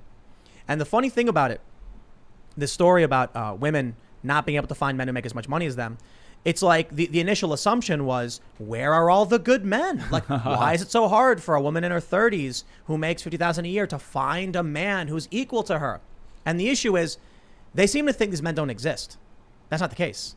It's that if you're a 35-year-old woman who makes $50,000 a year and you're like, a manager at a business of some sort, a man who's 35 years old, who's a manager who makes $50K, is not trying to date you. He's trying to date a 22-year-old. I'm not saying that's a good thing. I'm not passing judgment or criticizing women. I'm saying quite literally, dudes want to date young women. And it's like we were mentioning just a moment ago in the previous segment about how, these guys who have careers and have cars and have apartments are on dating apps or Instagram, and they can hit up this college student or a chick in Idaho who's like, now she has access to every man. So this 35-year-old guy is not trying to hook up for the most part, or at least I should say as a tendency. So then you end up with women upset they can't find economically attractive men. And then you end up with the study talking about divorces. Yep. That when men don't make more money than the women don't want to be in the women don't want to be in the relationship anymore. Yeah. And this is an uncomfortable reality for women. And the thing is that women got to understand that men have standards too. It's just that I know it's shocking, right? Men have standards. Because like the thing is this: if a woman says, "I want a man that makes a certain amount of money, $100,000 a year," tends to be what most women want, 6 feet tall, attractive, whatever, confidence. That's okay. That's considered preferences. But if a man says, "I want a woman that's young, attractive, and not annoying or crass," that's considered discrimination. And that's the problem. And a lot of women don't understand this, because if a man speaks his mind on what he really likes in women, he can get canceled, be called a misogynist, whatever it is. So very few men tell the truth about what they're attracted to in women.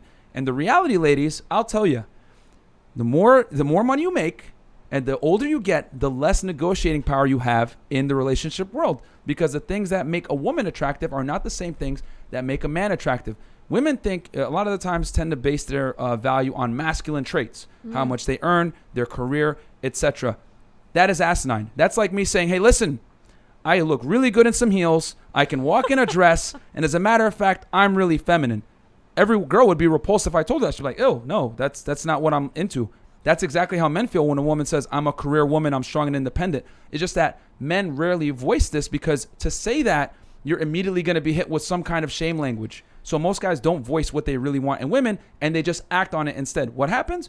Older women get left in the dust, and the men that they actually want to make money, have status, etc., they go for younger, more attractive girls, because men are attracted to youth and beauty. No matter what society wants to say, reality does not adhere to social constructs. I have to say this all the time to like angry feminists. Reality does not adhere to social constructs. Just because you have a degree and you make money, that's cool. Nothing wrong with that. But understand it's not going to increase your sexiness by having a career. And here's what we hear a lot of.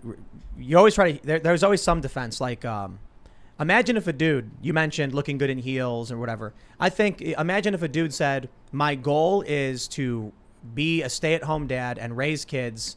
I don't want to be in the workplace. I want to get married and have kids at a young age." That's not attractive. I mean, there are certainly women who find that attractive, of course. There's no absolutes. There's a lot of different people with different preferences. But it's a tendency.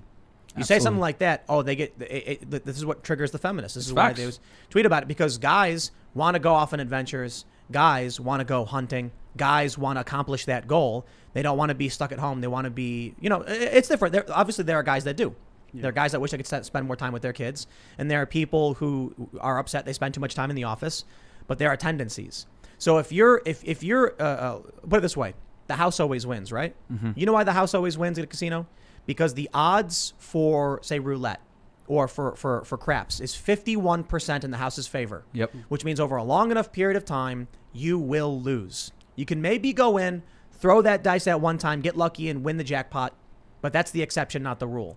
When it comes to dating, even if it's just 51% of men who don't like this and 51% of women who don't like that, that's a pressure where you in the dating marketplace will keep experiencing this, and you'll say, "Why is it so hard for me to find a guy who just wants to be a stay-at-home dad?" Or a guy who says, "Why is it so hard to find a woman who just wants to be the CEO of a company to be my wife?" I got a perfect segue for that. You just said something magical, which I have to say on the podcast. As you guys know, on our show, we bring ladies into the show, a lot of career women, a lot of women that are entrepreneurs, and they ask us, "How do I land a guy like this?" Or they just, they toss me to the side, whatever. The problem is that a lot of women don't understand that concept you just said. A lot of women operate on possibilities instead of probabilities. And the reality is, the probability is when you when you make money, you're successful, you're a strong, independent woman, and you're in your 30s, the probability that you're going to find an attractive man that makes as much money as you, if not more, is confident, attract, all these traits that women typically want in men, the probability is low. But the problem is this. I'm going to say it.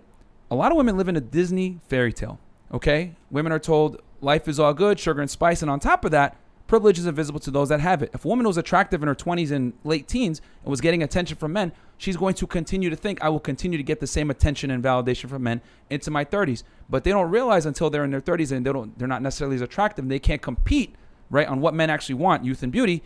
then that's when the reality hits them and they operate on possibilities. Well, you know what? It's still possible for me to get my Prince Charming, my prince, but they don't realize that possibility is very slim. And men, fortunately for us, we live in a fact-based reality when it comes to dating. Men know deep down you must create. If you don't create, you're not going to procreate. Period. But women, they don't realize it until later on that I work so hard for my career and I can't get a guy. But no, you're using masculine traits, and now you've pretty much pissed away your ability to have that negotiating power to get a high status guy. Have you ever seen the marketplace value study? I think it was OkCupid that did this, and I think they deleted a lot of these because they did. They was offensive to the woke. But what it shows is that women start off, young women have the maximum possible societal value in terms of what humans are willing to protect and defend. Young women start off at 100. That's the line. Young men, guess where they start? 0. Below 0. Yeah, well, it's just the bottom. It's like on a scale of 0 to 100, men are at 0.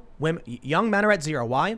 Well, they're younger, so they're not as attractive. They're not typically masculine, and they're not ripped. They're not chiseled. They don't have any money. They don't have any status. They've earned nothing. They're starting from the bottom. Why would anyone want that? Rarely.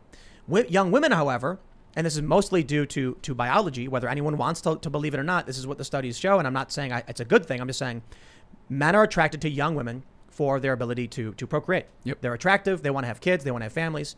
What happens is over time, men start to become more valuable by earning status, making money, collecting resources, and women start to become less societally valuable. Again, I'm not saying it's a good thing, because they're getting older and their ability to have kids is dwindling and diminishing.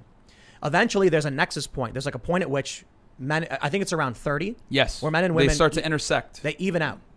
And then what happens is women go down and men start going up. So men who are in, I think it might have been Cernovich was saying this, could be wrong. Like 30, yeah, Rollo Tomasi has a graph on it where he does. that shows this axis, which is like the women's prime is like 18 to 24. Right. And then a man is typically in their 30s, like 35 to 50 or something. Yeah, 35 to 50. The thing is that a woman's value, it shines the hardest and brightest, but it's for a smaller period of time. For men, if they do the work, of course, you know, if you're 35 years old and you're broke, it don't matter. But if you do the work, you can shine for a longer period. And I want to stress too, this is not a personal opinion of value. This is a number based on the study I'm referring to looked at messages. Who was getting hit up on dating websites? Yes. And it wasn't so much as to say, like I think they outlined this. They're saying we're not saying people are more or less valuable as human beings. We're saying that in the dating world, women get messages at a declining rate from 24 and then onward. Men get an increasing amount of message as time goes on. But there was also another funny metric in that where they found that women tend to message men equal to their age. Men always message 22-year-olds. Yeah. And I know that study you're talking about. Universally, between men between the ages of 18 all the way to 60, almost always prefer women between the ages of 18 to 24. You know, it's like and 22 was like the number. Yeah, it was like the age of the man is going up, and the woman is just at 22 the whole time. Yeah, we had a 35-year-old woman on the show, right, late night show, and she was saying like, "Yo, I wish someone told me these things when I was younger," because she would go out to the club, and it's like she's seen the 22 years old getting picked up by guys, getting hollered at. She's like, "Wow, I'm not getting that same attention," and it's kind of like she understood if she had choose that time back, back then when she was like in her 20s properly, she could probably lock down a man that actually cared about her. Now it's kind of like, okay, I messed up those years of my life. I'm 35 years old. What do I have left to give? And your youth isn't there, and guys want youth.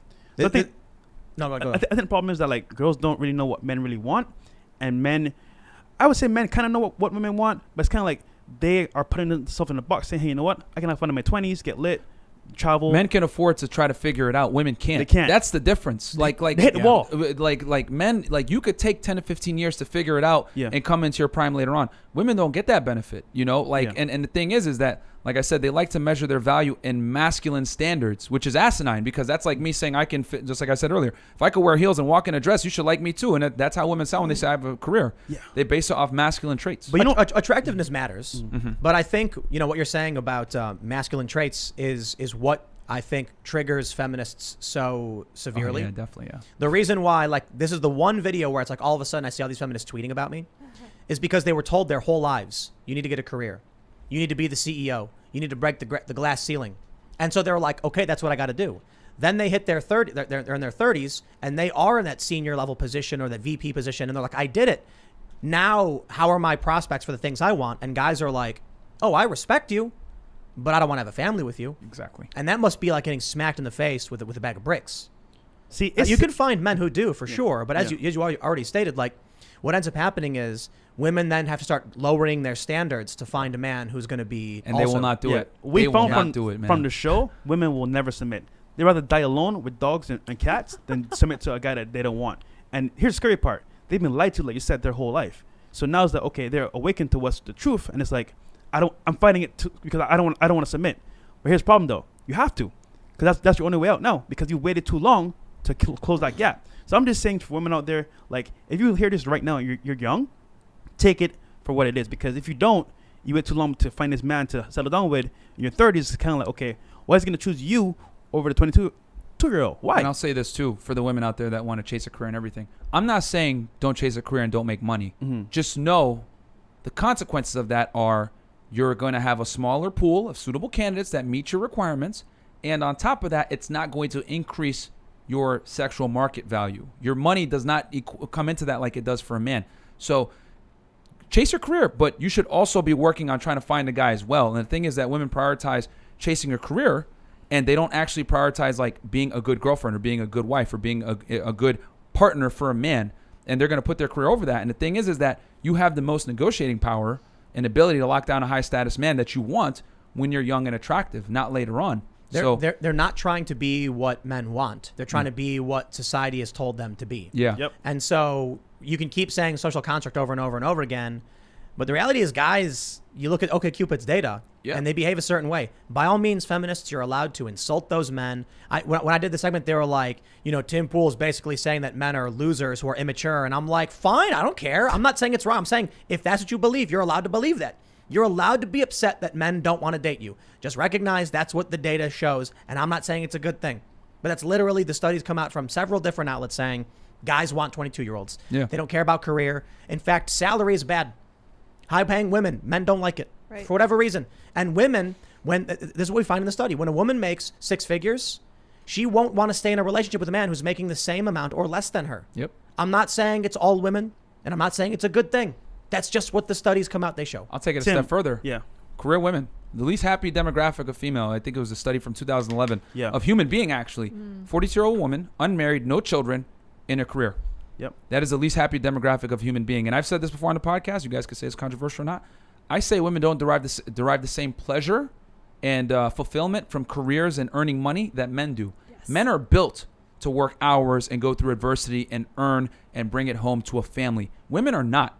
And that's why, just like you said before, the reason why so many women divorce a man if they make more money than them or whatever is because when you're the breadwinner, it inadvertently puts you in a leadership position within the relationship. Mm-hmm. And I've said on the podcast before, women are incapable of leading men within the confinements of a relationship. And as a matter of fact, if you put her in that leadership role, she's going to lead you all right to the end of the relationship because women are not built to lead or provision long-term for men, period. Let's get more offensive to the feminists. Let's do it. So we got this story.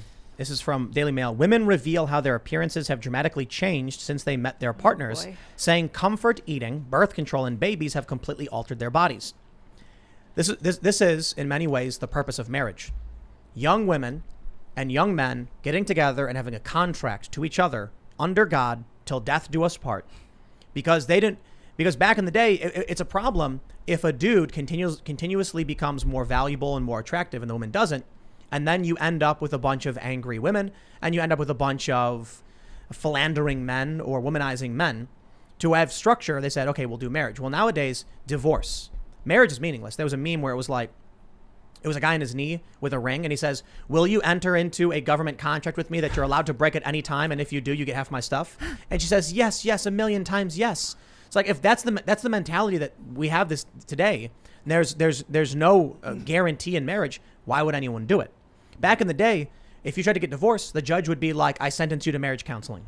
Like, you can't. You've got to figure it out. And you guys have a mutual agreement with each other. You've got a family. You're going to raise it. And it made sense. So today, I think this is a good example of why there was marriage. You got images of these women. We're just going to these are posts they show themselves. Being a size 6, meeting my BF. And here's her 2 years later as a 12 to 14 due to contraception and eating bad food the first few months of after meeting him. So now she's getting overweight. Here's one where she's like, here's me first, me and my BF, and now here's her now. To be fair, this one she's actively pregnant, so I don't think that's actually fair to criticize her. Here's one where she's like, here's how I look, I'm fat. There are a ton of women, celebrities or otherwise, who have kids and then go work out and get fit, get back in shape because they're trying to look good. And there are a lot of women that look really, really good as soon as they get married. That's the trope. They let themselves go. Mm-hmm. That's why is it that in TV shows they have that trope of letting themselves go? So I'll say this, right? Think about this. You play a game, right? And let's say you're playing level 1. Okay, you're doing whatever you need to do to make level 2. At the last stage, level 10, is a boss, right? At the boss fight, you pull all the stops. You upgrade your weapons. You finally use your potions. Exactly. Exactly. So you have the last legendary weapon. You slay the boss. Now you're finished the game. You're not putting any more effort into the game because you already won the game. Same thing with relationships with these women. They find a guy that they can lock down and can take care of them, and they put all the effort into it at the beginning to get that guy. Yeah. Now that they got the guy, it's like, okay, if I leave, I get to have his stuff, and I'll be good. So I can do whatever I feel like because now he's under my frame. So I feel like marriage itself, church and store, definitely has a place for women to strive, but for men, it's a very detrimental thing to do because you can and I want to say this, right? So women have the advantage because they can leave anytime and get what they want. But the guy, if he leaves, he's gonna lose. So I'm just saying, in that situation, they have all the leverage, and just being there, they can win and do whatever they feel like. Because now they leave, like I said before, they get everything, and that's it. I think that prenuptial agreements should be automatic, and that you should have to file to do away with it. The idea that there is no prenup going into it and that everything you used to own is now half owned by that person because of the signage is insane to me. Here's the problem, though. Prenups don't always work. No. And if you do a prenup, let's say they can say it was under duress. He forced me to do it. So they can always wiggle their way out. My thing is, okay, why even get... This pisses me off, bro. Because it's kind of like, I understand why women leverage sex against men in marriages because they can. Because think about it. If you leave your wife and you've been together for 10 years, alimony, child support, all these things come into play and you're stuck there. So my thing is, these women can take advantage because the law allows them to. So how do you avoid this? Don't get married. Here's just a really interesting tidbit. We mentioned this in a previous segment. One of a large component, a large factor in divorces is the woman making more money than the man. The man is no longer attractive when he's not economically attractive because, like you guys mentioned, what are women looking for? Lifestyle, status, confidence. So if they're in a relationship and the woman is making a bunch of money, I have the story from Market Watch. They actually say, they frame it in a very funny way. They say, this one thing in your marriage increases the risk of divorce by 33%. I hate that headline. And they show the image. When the man is making more than the woman, things are good. When the woman is making more than the man, things are bad. Basically, when the man is no longer attracted to the woman, she leaves. What about these guys that they're in a relationship? This woman says she beat the game. She lets herself go. She doesn't exercise. She doesn't eat right anymore. Now she's overweight and unattractive. It's wrong for the guy to be like, I'm not attracted to this anymore. You've broken your agreement with me. Here's the problem. And I've said this on the show many times, and I'll say it. I'm going to probably trigger some feminists right now, but the thing is this: women want traditional men, but they don't want to necessarily be traditional women. Yep. They want a guy that's taller than them, makes more money than them, confident, attractive, etc. If someone breaks into the house, he can handle it and protect her and be willing to die for her, right? But she ain't going to make him a sandwich. Oh, you toxic misogynist. Make your own sandwich. So they want to be modern women when it suits them, but they want to be traditional when it suits them as well. And that's the problem. That's why we tell guys, don't get married nowadays. Don't put yourself in a situation where the woman has all the leverage. Yep. Because when she has the leverage, bad things are going to happen. And we know it because look at 80% of divorces are initiated by women. So you see what happens when women have leverage. They leave. And here's the other thing. Like as a man, you have a burden of performance. Men don't ask for much from women. Women ask far more of men than men ask of women. So my thing is something simple like bedroom fun. We'll keep it YouTube friendly, right? How many sexless marriages are there out there? Or worse yet, I see on TikTok a wife saying, you're not going to get any unless you take out the trash. You're not going to get any unless you mow the lawn, blah, blah, blah. But if someone breaks into the house, you're expected to protect this woman with your life and she don't even want to give you no bedroom fun. That's BS. That's why we tell guys, most of the time, unless you want to have kids, you shouldn't get married at all. Because women get in line when they know that you have other women in line. That's why we tell guys to not date exclusively, to date non-exclusively, and all this other stuff. Go ahead. Let's think about the actual math of the situation Sure. here. It sounds like feminism has been the greatest gift to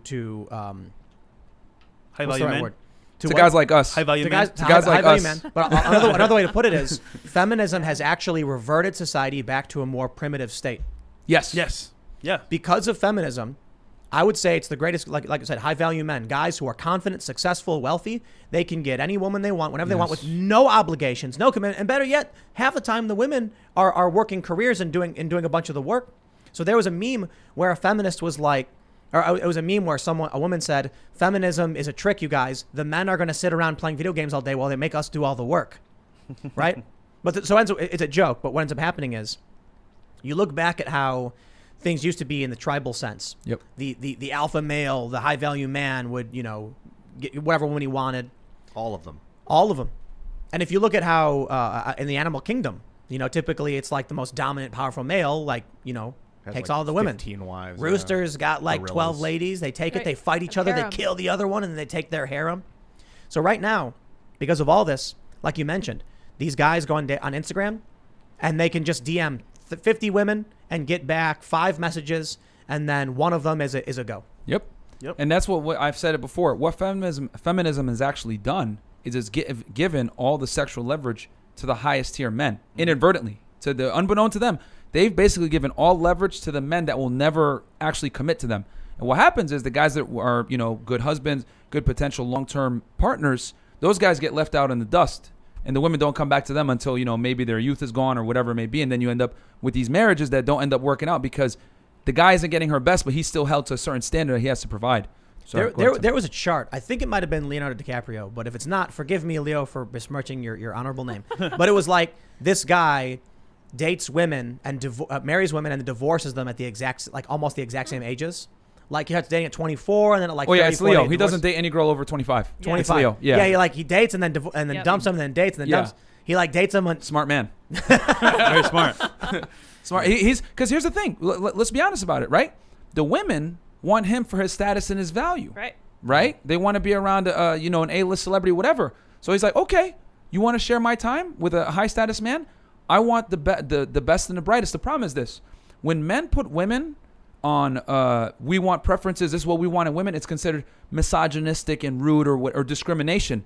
But when a woman has standards, it's considered preferences. It's completely okay for women to exert their boundaries and what they want in men, but it's not okay for men to do it. Men are shamed for doing it. think about what we're talking about in this segment. A guy could lose his job and make less money, and now he's not economically attractive anymore, and then you get a divorce.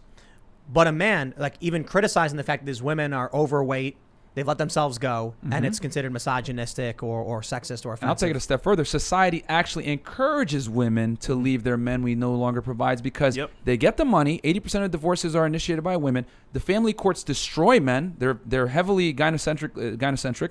So what is there any benefit to really getting married in today's day and age? Yeah, I can't see many. Even social media, you see it all the time. Girls leaving their men for other men, and it's funny because when you're married to a woman, right? Guess what happens? Let's say you lose your job, like you said earlier, and you're no longer, I would say you're no longer attractive to her. She can go cheat and have fun on the side, and then still take half your money. Let's start this from the beginning, all right? Yeah. So you said you encourage men not to get married. Is that opinion both of you guys have? Yeah, there's very few situations where you should marry. You're better off being single. Yeah, honestly. All right, so you want to just give us the bullet points? I know we've talked about it quite a bit, but sure. let's go through it now just to start from the beginning. Why shouldn't men get married? Well, a big reason why is because marriage is a traditional thing, and a lot of women aren't traditional. Let's be honest. I'm just gonna have to say things that might offend people.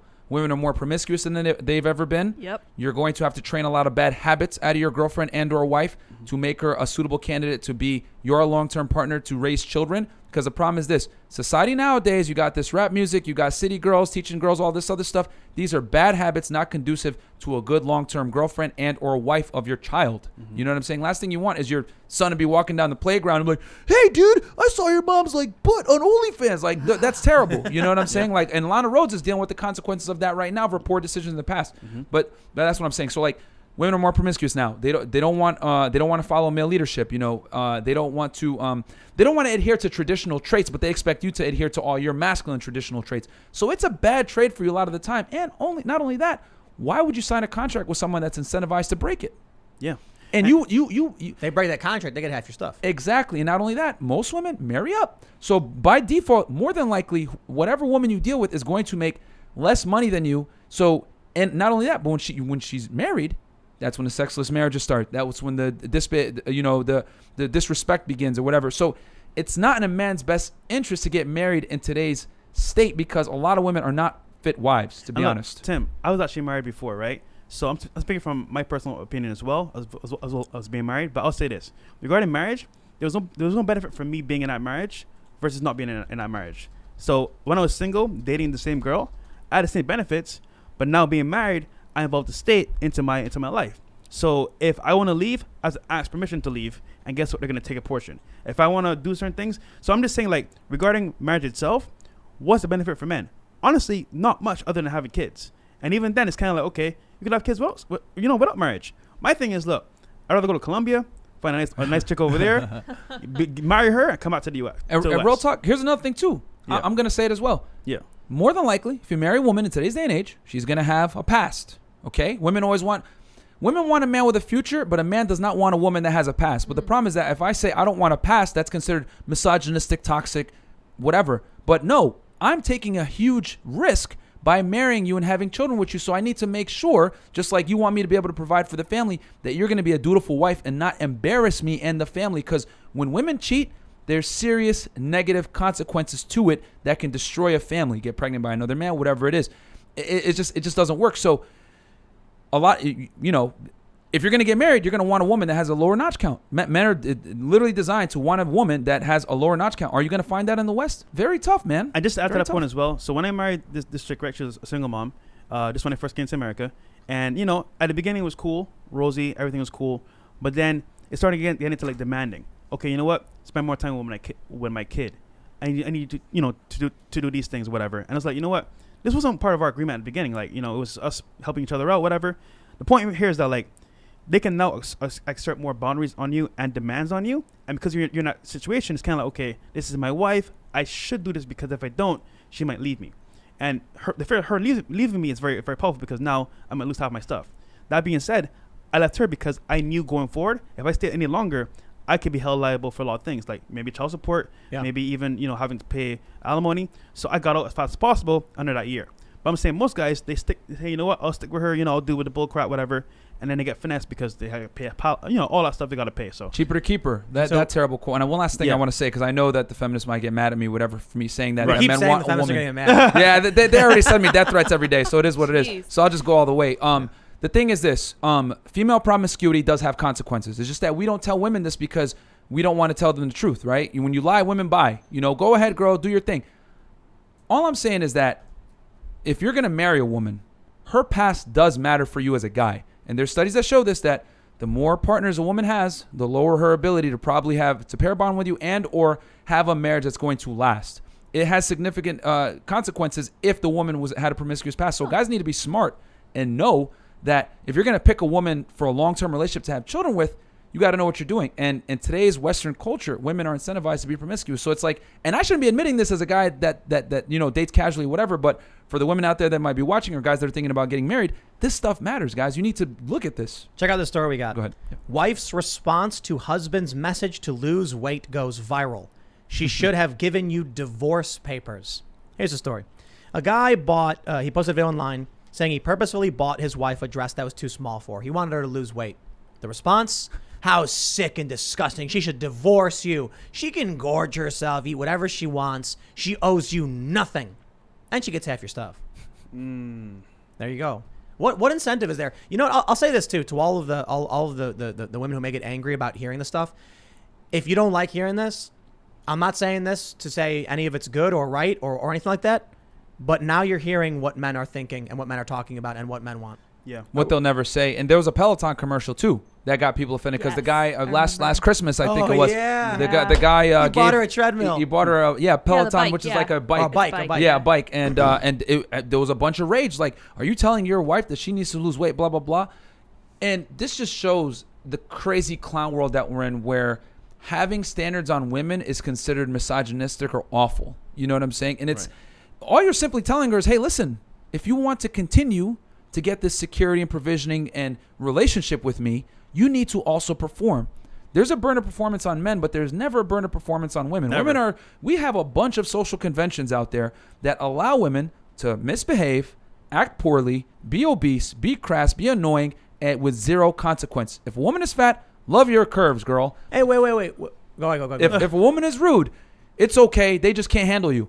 You know, if she's strong and independent, you know what? He has small d energy. He's not worthy of your time. You know, you go, girl. But if a guy's a loser, hey, man, you're a loser. You live with your mom in your basement. You're a dork, whatever. Yep. There's negative reinforcement to mistakes made if you're a man. But there's not negative reinforcement for bad female decisions. And the thing is this, who loses? The women lose because they end up single because men select who gets married. Okay. You want to hear my favorite conspiracy theory? Yeah, let's do it. All right. You know the Dove Real Beauty campaign? Dove soap, Real Beauty. Soap. So they got bigger women, plus size women, fat women for their ad campaigns. Oh, Victoria's Secret's doing that too. Yeah. But here's the thing about the Dove Real Beauty campaign, right? So they got like bigger women, plus size women. Yeah. All right. You know Ben and Jerry's, obviously. Ice cream. Ice cream, yeah. Guess what company? There's one company that owns both. Unilever. So the joke conspiracy theory is that they sell the ice cream to all these women, get them really overweight, and then do commercials saying you're so beautiful. Wow. You keep buying, because you do these ad campaigns for soap where you got all these super attractive models, and these women who keep eating your ice cream, you know, they're going to be out of shape and feel bad. So you got to make the commercials sound, hey, it's great. But look at this. You get the body positivity movement. Yeah. You get all these ads with morbidly obese women that are like at serious risk of health complications. Yeah. It's horrifying. There's nothing like that for men. None. There's no man body positivity movement. I mean, maybe like no male plus size models. I don't see them. Nope. Oh, no. Where's the Men's Fitness magazine with a big fat morbidly obese guy saying like, this actually reminds me of the Sokol Squared hoax guys. You guys know about James Lindsay, Peter Boghossian, Helen Pluckrose? They spoofed a bunch of journals. One of them was fat bodybuilding. Okay. I don't know if this got accepted, but the idea was, why is muscle the preferred, bodybuilding? Fat bodybuilding is you should be able to eat a bunch of food, get really, really fat, and that's bodybuilding too. but it doesn't exist. No. There's no big ad campaign where it's like a big fat dad bod guy, just sitting there like, I eat a lot of Twinkies. Yeah. They don't do that. And when and it's amazing because like I used the example before, the analogy, like if I walked around in a dress and heels and I said, oh, well, I'm really good at doing this, you should accept me for whatever. It sounded asinine, right? But that's how women sound when they say I make a lot of money and I'm a corporate exec, whatever. Men don't care about that. These are considered masculine traits, no matter how much feminists want to argue with us about it. Like earning money, becoming high-powered, high status, whatever. These are things that men tend to do, and women find attractive in men. They're masculine traits. So if you have them, cool, plus for you, but it's irrelevant towards your sexual market value. And yes, like I said, there's never going to be a body positivity for men because I always say, for a man to be attractive to women, he's got to live in a fact-based reality. Men don't get the privilege of living in a Disney fairy tale. I can't tell you how many women I know. It's okay. You'll find a good girl. Don't worry. She'll come your way, blah, blah, blah. No, that's cap. Because that's like me telling a lion, hey, listen, lion, if you just wait and you'll find that gazelle, man. Don't worry about it. He'll come right to you. He'll come right to you. Yeah. You just need more time. No, you need to tell that lion what? You need to be stalking your prey. You need to be out at night, hiding in the grass. You might need 2 of your buddies to help you, whatever it is. And then when they're not looking, you got to jump on them. That's what it takes to get women. You got to reveal unflattering realities about how women really may select to get them. But women get the privilege of saying, I'm going to wait around and the right guy will come, because they get the privilege of being able to believe in Disney fairy tales because they're the gazelle. You can't do that as a man. You're the lion. If you don't know what you're doing, you're going to die. You want to get girls, you have to know these unflattering realities with men. And I think that's why this type of content is exploding in popularity. We're not just men, but also women, because men are learning what it takes to actually be attractive to women, not being a pushover, not being soft, having these bad boy tendencies, and then women are learning, okay, men actually are different. They want me to be attractive and feminine and submissive, or they're tired of being lied to. Yeah. There you go. And but real quick, I think this is one of the reasons why feminists get so mad at this stuff. There's I knew this, a friend of mine, his dad was a physicist. We were talking about M theory, quantum physics, the top tier, the unified theory. And I was like, is this real? Is this it? Is the universe this 12-dimensional membrane or whatever this crazy theory is? And he said, there's a lot of problems with it we can't figure out. But you got a lot of scientists who've dedicated 60 years of their lives to this scientific theory, and they will never give that up. So you prove them wrong, and they're like, my whole life was wasted and broken. a lie. So now you have these women. They're 35. They have good careers. They make 6 figures. And if you say men have a tendency to not want to date that, they're going to get mad. Yeah. They have to get They mad. have to shame you. You have to be wrong. You are wrong. It's not true. I did everything right. I know you did. I know you did what they told you to do. And I'm not saying it's right. I'm just saying you look at the studies. The tendencies exist. So it's going to be a lot harder for you. Like going to college, not a good idea. And all these kids were like, but I was told to go to college. I did exactly what I was told. Great. Now you're massively in debt. You can't get a job. Just Life doing isn't what fair. you're told. A lot of women that we bring on our show that get mad when we say these types of things, they say, well, that's not fair. And I tell them, life isn't fair. It's not fair that you get to go into a nightclub without paying. It's not fair that there are men that are willing to pay your rent for not doing anything. We had a girl on our show yesterday. She's on unemployment. She's riding around in Rolls Royces and McLarens, and she went to Vegas today. Yep. An unemployed man would never be able to do that. Why? But she's young and attractive, and she's a woman. So there's privileges on both sides. And unfortunately, ladies, some of the things that men can do, you can't. Oh, dude, like growing up, how many guys did you know that became homeless?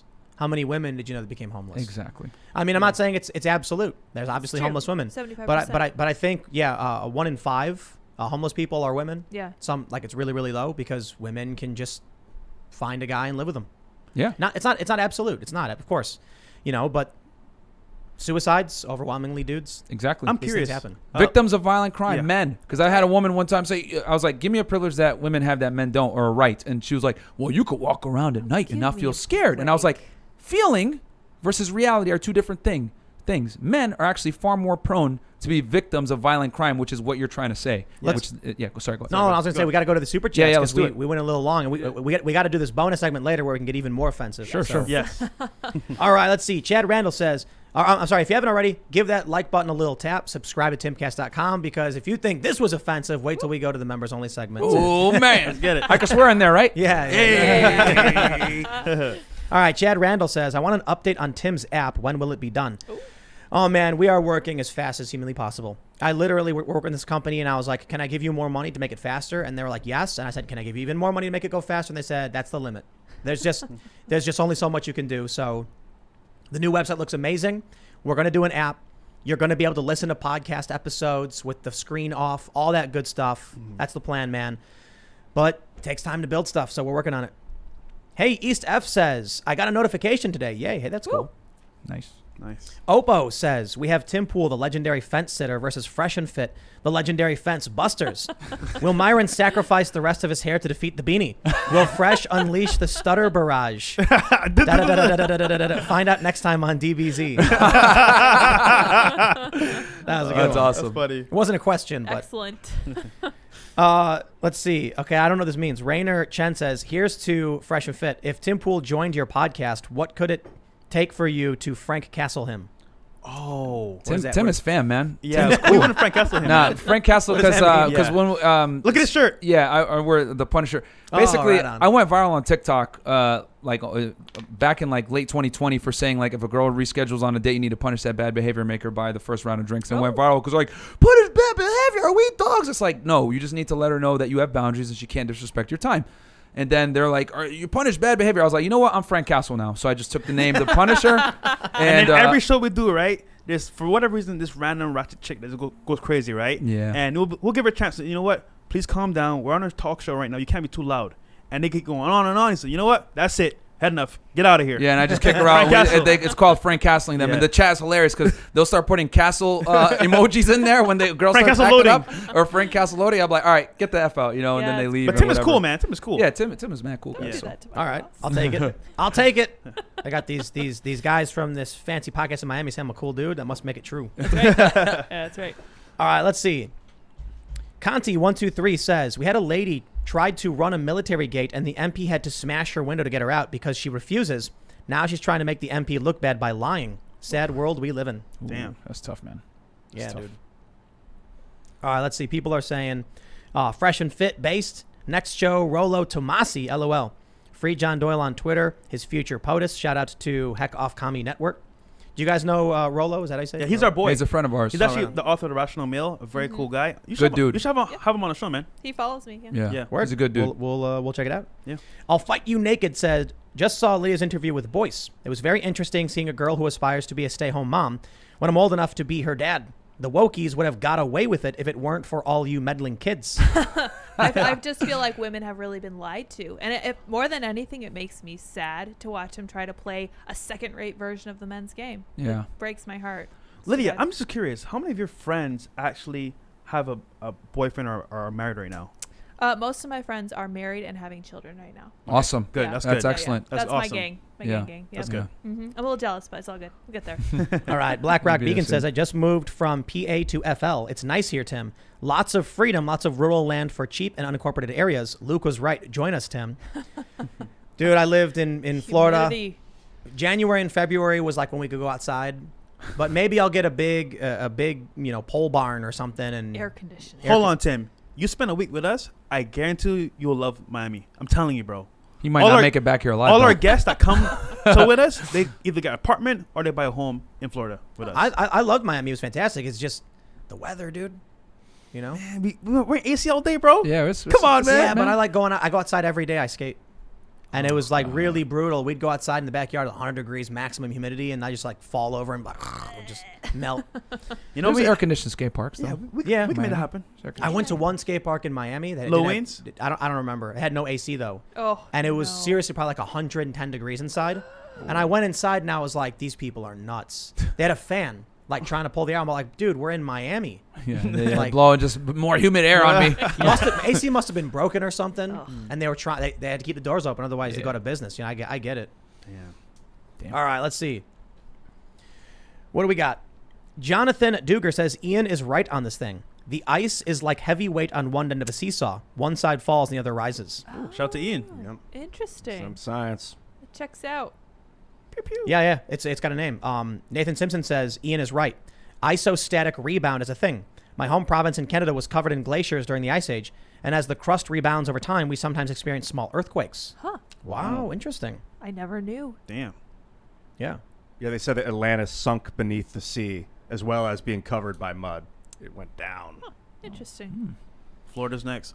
Oh, Dun, yeah. dun, dun. Sure. All right. Eamon says, first super chat, listening for 2 years now. Hey, appreciate it, man. Love the show. Hi to Lydia. Speaking of getting hustled, got hustled in NOLA on bachelor's trip. Oh, no. Woke up with fake phone and $2,300 spent on debit card. Police didn't care to take a report. Oh no. Whoa. Yeah, that's. I'm not surprised with Finesse that. game is Yeah, strong. that happens, bro.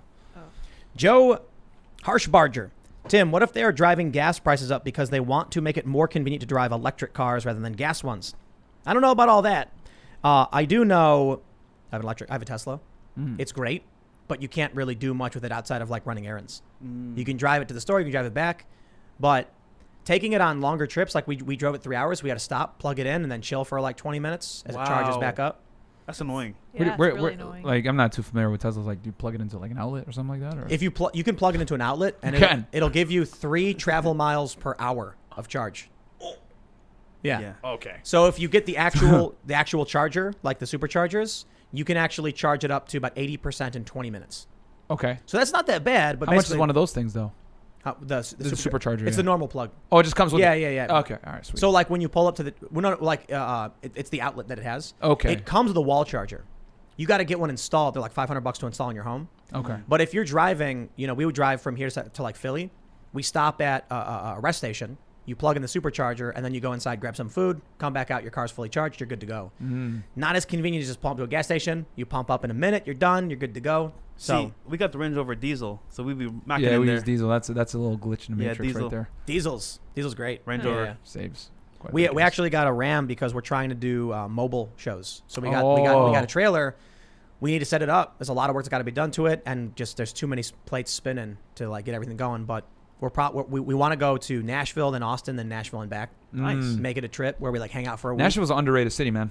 Yeah, it's a a cool place. lot of fun. It's a fun place to be. Yeah. Hector Garcia says, sending love from Homestead, Tim. And don't sleep on it. They recently started a bunch of development. I'm talking Tesla charging and entertainment complexes, prices going up, and people gentrifying west of the Redlands. West of the Redlands. Wow. Telling you, man, That's South cool. Florida is going to be booming in a couple of years. I could see I'll it. tell you this, I dude. already Some of see the it. best food. Best food. Yeah. When you would get like legit food from like an abuelita and she's like cooking real. Abuelita. Yeah, dude. Grandma's cooking. Yeah. Really good. Facts. We would go in and it would be like this little hole in the wall place, and you know that it was like they got the meat, they cooked it. There's no crap in it. It's like family cooking. Yeah. That was the coolest thing. Killed the chickens in the back or whatever. You know what I'm saying? No, definitely. Yeah, I once lived across the street from a chicken slaughterhouse. You hear them all screaming at night. Oh man. You ever had Yeah. Jamaican food? PETA has entered the chat. Yeah, but like New York, Jamaican food. I'm taking you out, bro. When we coming up Miami, I got you. You and Lydia. Yeah, let's do it. Yeah. I mean, Fine. we get this trailer set up. We could come down to Miami. There you go. Let's We do could, it. we could do our show Let's for a go. week. Then we, you know what the plan was? We would spend Monday through Thursday doing the shows just in the trailer, and then Friday night we would get a venue and do a live showing. It's not super easy because we got to get camera set up, we got the internet set up. So, You got our studio. Yeah. but you the want- idea would like sell tickets, have people come and actually get to hang Oh. out, sit in the audience, and then super chats plus like audience questions. So People that would was love that, bro. I know. I've thought about that. Like, you know, if Yeah. you have an audience, you could definitely do that. Friday nights. Well, because Friday nights people want to go out. Yep. They don't want to sit at home and listen to a podcast on the internet. So they're out doing something. We find this venue where they can drink and hang out, and then we're getting the best of both worlds. Everyone's having a good time. They can come meet us. Exactly. That's smart. Yeah, that's a Do W. it before 10 p.m. in Miami. Yeah. Okay. Best Auntie Ever says, "Hey Tim, just looking for a recommendation for an AR for home defense. Thanks." I'll just shout out to the SIG M400. I mean, you know, I've recently just got a bunch of guns. Steven Crowder sent me the SIG M400. Told me it was like the Cadillac of AR-15s or whatever, and it took me like a year to get it because there was just it was just difficult. I lived in New Jersey. New Jersey had crazy laws. We moved to West Virginia. Now it's easy. Yeah. That thing is amazing.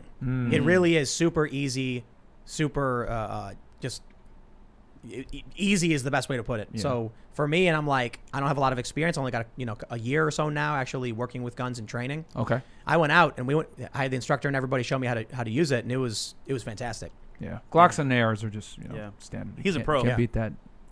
I wonder how. Wait, A pro. Oh, wait, I didn't say it on air. Never mind.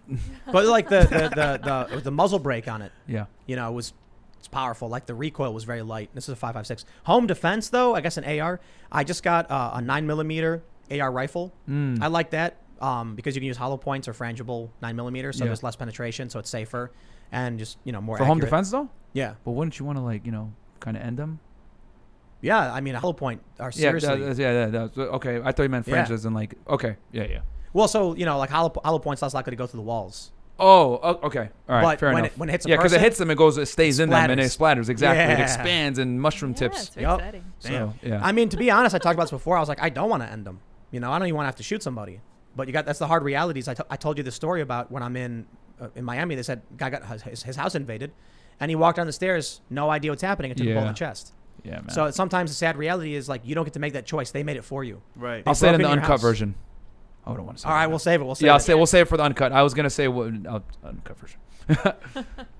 All right, let's see. Justin Bell says not having children is equivalent to ending your genetic line that has been evolving for how long? Billions of years. We gain sentience to end ourselves. We'll get into a bit of this in the bonus segment too, because that's the stuff where YouTube gets really mad, and we're gonna All right, let's see what we got. ASU says Fresh and Fit did the red pill manosphere go mainstream. Tim, can you have Rollo and Coach Greg Adams on the show on the podcast? I'm not familiar. I've heard of Rollo for sure. I don't know who Coach Greg is. You guys know? He's who a that good is? dude. He's a Yeah, good dude. dude. He's a Coach good Greg dude. Adams. Yeah, we'll good dude. definitely do it. We actually like I think we talk about like men's issues and stuff. Yeah. Relatively often. It's mostly political and cultural. Not as often as we used to. Yeah, not as often as we used to. We actually like one of our first guests was was he like a psychology? Yeah, Sean Smith. Yeah. Yeah. Oh yeah. That's Okay. Yeah. great. But it's mostly because it's like a gender is obviously a huge driver in cultural politics. Yeah. And how movies are being made and how all this stuff is doing, is changing and happening. So And also, it's trending very well too. These topics are very hot. Yeah. Yes. Yeah. A lot of guys are struggling, man. And I think since my prediction is as women become more and more selective and they deal with a smaller portion of men, that top 10% of men, and it dwindles down, more and more guys are going to go looking for answers. They're going to go on Google. How do I get girls? They're going to find us. You know what I'm saying? Yeah. And try to figure this stuff We out. say so many marriages and like relationships is crazy, man. Yeah. That's check this awesome. out. Joe Novacell says any app is a dating app if you're creepy enough. That's true. Did you hear about the guys who are hitting up women on LinkedIn? Oh, no. there's a whole you can do there's it. a whole technique gosh. of using LinkedIn to get Yeah. girls, Don't do that. Yeah. which is cringy to me. I got a Yeah, buddy dude. that does it. He uses no. LinkedIn to get That's so girls. You cringy could do though. Nah, man, dude, it could work because you got status on there. If you do it right, you're coming from like kind of like a mentor, High value, I like get it. higher status, like so the girls, women are. There's a reason why like secretaries. But you just know, go on a sleep with their sugar bosses. site. Just go on a sugar site. You could do that too, but like it's just, I guess is. I say use every avenue, man. I'm not use every avenue, guys. VP hit Cold me up. approach, online dating, LinkedIn game, whatever you Imagine gotta hearing do. the VP hit me up to go on a date. Who's the VP? it's like I don't know. It's Yeah, just but- cringy. Yeah. All right, let's I see. say use everything. No Yeah. shame. Okay. The Civic Nationalist says, I ride around the UK on my 500cc motorbike, and I used to pick up chicks in nightclubs. Never once used a dating app. But I did meet my GF of 1 year on Instagram, and when she's not at uni, we go on the same rides. God save the Queen. Okay. Jay Rich says, are we headed towards a world where the average man and woman won't settle for each other and ultimately live alone and pay to play with the top 1% of either a good gender question. when they need to? Would that be better or worse than what we have now? The only thing I would say is it's not going to be the average man be willing to settle. It's going to be the average woman won't settle. Exactly. It's going to be because average women now, if you ask them what they want in a man, they're not describing an average man. They're describing a man that's extra above average. It was one thing we learned from the show, talking to hundreds of women. Yeah, at this they will point. never submit. Yeah. They don't give a shit. Oh, I'd rather have a dog, cat, live alone. Go ahead. Yeah. They really don't want they Submit. don't want an average man at all, man. At all. Because we like to ask the girls, hey, well, how tall does he got to be? How much money does he got to earn? If we were to average it out from all the hundreds of women we spoke to, over 6 feet tall, at least $100,000 a year, attractive, in somewhat shape, not being fat, you're already describing a man that's in the top, 5%, Yeah. of yeah, man. dude. Because only 10% of all U.S. households make over $100,000 Oh, yeah. a year. So if you extrapolate that for single men that are attractive that meet these other requirements of yours that are 6 feet, we're talking top 5, top 3, top 4%. Not even. 0.1 because Yeah. they're single as well. So you got Yeah. to factor in. I'm being generous. No, because think about this too. Single as well, right there. So these guys who are highly sought after, they're probably already dating somebody. Exactly. Yes. Multiple people. And Now that's here's another equalizer, clout. If you have clout nowadays, it's kind of like the social currency. You have that, you have access to a lot of women. yeah, and it's just the thing is I think well, it's not even I think at this point after interviewing hundreds of women, I know We know. they have an abundance mentality that is almost detrimental to their ability to lock down a guy because they think, well, I went to this social situation or I went to this party or I was on this yacht and I met all these kinds of guys. These guys are abundant. No, they're not. Like they're abundant maybe from a they want to sleep with you because women don't understand that just like women have like a dual mating strategy, men do too. You have the girls that you want to just like hook up with, then you got girls that are wifey material. The problem is that a lot of women conflate a guy wanting to sleep with them and give them attention as, okay, well, this guy is a potential candidate for a relationship too. And what they don't understand is that, relationship value and, attractive value are two different things, and a lot of guys and here's the other thing too. I always tell women to this and they get mad at me, but feminists, if you want to get mad, it is what it is. A man's value is derived from how many attractive women can you get and sleep with. A woman's value is determined by what caliber of man can you attract and most importantly, retain. If you don't got a ring, you lost. The thing is this. We like to give out participation trophies and don't like to have losers, especially when we deal with women. Women, we like to coddle them. No. If you are not married or in a serious relationship with a man that you love, admire, and respect and want to be with, you lost as a woman. And as a man, if you can't attract an abundant amount of women, or at least a woman that you find attractive that you want, then you lost as a man. The problem is that we don't like to have winners and losers. We want to give everyone a participation trophy. And it's okay to call a man a loser, but not okay to call a woman a loser. And the thing is this, they want to play the game on easy mode, because let's be honest, dating for women is on easy mode, but they want to get hard mode benefits. That's right. They want to be able to say, well, I have guys in my DMs. Hey, well, I get invited to these kinds of parties. Well, I got guys taking me out on dates, blah, blah, blah. I should be able to be promiscuous as well. No, you got the game on easy mode, so you don't get hard mode benefits. Dude, if you want the exotic drops from the boss, you don't get that on easy mode. Yeah, you gotta. Yeah, you gotta exactly. So like, men play the game on hard mode. So therefore, we can go ahead and be promiscuous. We can go ahead and have a bunch of women because it's very difficult for men to get women. And the thing is, women get mad at me when I say this too. Men don't cheat. They just exercise options when they get to a certain level. And here's another thing too, like another fallacy that they have. Well, I deserve a high value man. Cool. You know what? If you have a high value man, that's fine. But guess what? You're gonna have to share him in the bedroom. What? That's BS. Why can't he just be faithful? Why can't this man just be faithful to me? And I have to tell him all the time. Okay. there's two families. You're in one family, I'm one family, right? I inherit my $1 million. You were born poor and you had to earn your $1 million. You had to scale up 3 businesses, whatever. 20, 30 years passes by. I spent all my money, maybe betting on Dogecoin, whatever. No offense to the Dogecoin investors, right? And then you built up 3 different businesses up to $2 million net worth. And then I come to you and tell you, hey, listen, you need to invest your money like this. You're going to look at me like, are you crazy? I'm not listening to you. Why? Well, because I inherited my $1 million, I inherited my $1 million for my family, whereas you had to earn your $1 million. So how can you dictate to a self-made millionaire how to invest his money when he made it himself and you inherited your money? And that's what I tell women. Yeah. You inherited your value. You cannot dictate how a man spends his value when he had to earn it. You must preserve your value. Men must create their value. We play by different rules. Women do earn their value, though. In terms of, depending on the guy they're going for, looking good, staying fit, taking care of themselves. But they're born with value. Well, their looks are inherent. It's inherent to them. So yeah, I get it. Yeah, and by no means am I saying a woman's existence is easy. Makeup, wearing heels, and all this other stuff. It ain't easy. But what I am saying is that they're given the value up front, and it's their job to preserve it. But check this out. It's also technology. I think is one of the big problems. Technology is one of the reasons women have to go get jobs in the first place, because the high value men can now get with whoever they want. Average women don't have a guy who's going to support them. They have to get a job. I would say I would blame it more on the lack of the father in a household. The reason why, the divorce rates are so high and, women are not happy with men is because the father used to be a critical component in mate selection. And the father would pick a man that was conducive to his daughter's long-term success from a security standpoint. He didn't have to be the most arousing guy, be the nerd, whatever, but that guy was going to be a really good husband and a really good father. The thing is, though, since women make their own money, right? Alpha seed, beta need, right? Shout out to Rolex Masi. If they make their own money, they no longer want that security from that guy that might be, a loser. They want the hot guy that is attractive and makes more money than them. So it's when and there's a bunch of other reasons, why society fails when you remove the father, but the father is a critical component in his wife being able to lock down a man and be happy in a relationship as well. All right, we got this one from Simulation 115. He says, what are the guests' thoughts on otaku and anime culture and its effect on dating? Honestly, man, I love anime. However, I would say, though, it's created a space where, there's a bunch of guys that only, stay in that bubble. And it's kind of like I don't want to sound harsh, but they only look at women.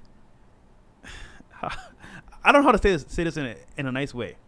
They look at women as just don't swear, bro. Yeah, we're on Timcast. They look at women as characters, and when you look at them as characters, it's kind of like they I don't know how to put this into words, bro. They treat them like they're not real. They treat them like some kind of and they go fiction. to sex dolls, all that stuff. Yeah. So to me, it's like, okay, you watch anime, bro, but that's not the real life. It's kind of like a perception of how things could be, but it's not real life. So go out there, talk to girls, live a good lifestyle, but remember that anime is for fun when you're bored, but it's not real life. That's all I'll say. Here's a good one. Hayden says, I make over $100K a year, live in a more rural state, 30 and have no kids. Most girls my age have kids. Kids get hurt in breakups too. I want my relationship to be number one, not another man's kid. Marriage remains after the kids leave the house. Being there for each other is priority number one. A lot of guys don't want to marry someone who's already got kids too. And that's I agree 100%. You should not marry a single mom. Bro, and this is gonna get controversial. Go ahead. Yeah, no, you married a single mom. I did it. Stupid, right? Stupid. And no, for a young guy coming up, especially when you're on your rise and you have no kids yourself, to marry a single mother with a kid, you're literally just saying to yourself, you know what? I'm gonna put my dreams behind, focus on this person's seed, and raise them. I'm not saying it's a bad thing. I'm just saying, why would you do that when it's not your kid? So my thing is, look, if you're young, you want to make something of yourself and be successful. You don't want to have roadblocks in your life that can actually damage your progress. So I'm just saying, look, don't date single mothers because 1, you have to take care of someone else's kid. 2, it may pull you back from your dreams. And 3, think about this: there's millions of other girls that are single with no kids. Why are you going to that girl? She's already had somebody that gave her imprint, and you're not gonna break that imprint. From a biological and from a financial standpoint, it's just not intelligent to do that. You're basically what's happening is you have 100% responsibility with no authority because this is not your child. Yep. So the disciplining, there's gonna be some arguments probably with the wife on that. It's not your kid, so they're probably not going to respect you the same. They're going, you're not my daddy, and then you're putting all this money and effort into a child that isn't yours, and the woman can leave at any time. It's gonna hurt you twice as bad because you're gonna build an attachment to that child to some degree, and you have zero rights to that child if something goes down. So it's in a man's best interest to have his own kids and to marry a woman that doesn't have kids and raise your own seed, because family court's already bad enough. Yeah. You're already going to lose your own biological kids more than likely. Yeah. So you better at least have it be where you have a small chance of being able to see them versus having a stepchildren that aren't even yours. And last thing, in your own home, discipline is made up to the woman, because remember, that's not your kid. So if you hit them, if you punish them, remember, it's motherly instincts saying, hey, you know what? That's not your kid. Don't punish them. Yeah, it's a bad bet for men to it's marry tough. a single mom It's or very get tough. with a single mom. Caleb Bukta says, women might age like milk, but you MGTOWers never grow up. Ooh. I mean, I wouldn't identify ourselves as MGTOWers, but Hey, no comment. Like, here's the thing. Like we don't have a problem with guys in that community. Yeah. They point out facts. Yeah. They Straight speak a lot. facts. They speak a lot of truths, man, and they choose. So basically, they've looked at the sexual marketplace that we just described with the globalized marketplace and Yep. hypergamy on steroids, whatever, and they've decided, I'm leaving. I'm not playing. And that's fine. That's fine. We ain't gonna shame those guys, because honestly, I Is it don't worth have it? to. Blame Yo, them. is it? Think about it. Is it really worth dating nowadays? What are you gaining from this? You get married, you might lose. You Yeah. meet a girl. It's just like There's a lot of risk. Look at the facts and look at the whole agenda here. Is it worth it? Probably not. Yeah. Keeping it a buck. I'm not gonna knock the MGTOW guys. I'll just say this: for us, Yeah. we enjoy going out there, dating casually, doing our thing. Right. Womanizing. We enjoy it.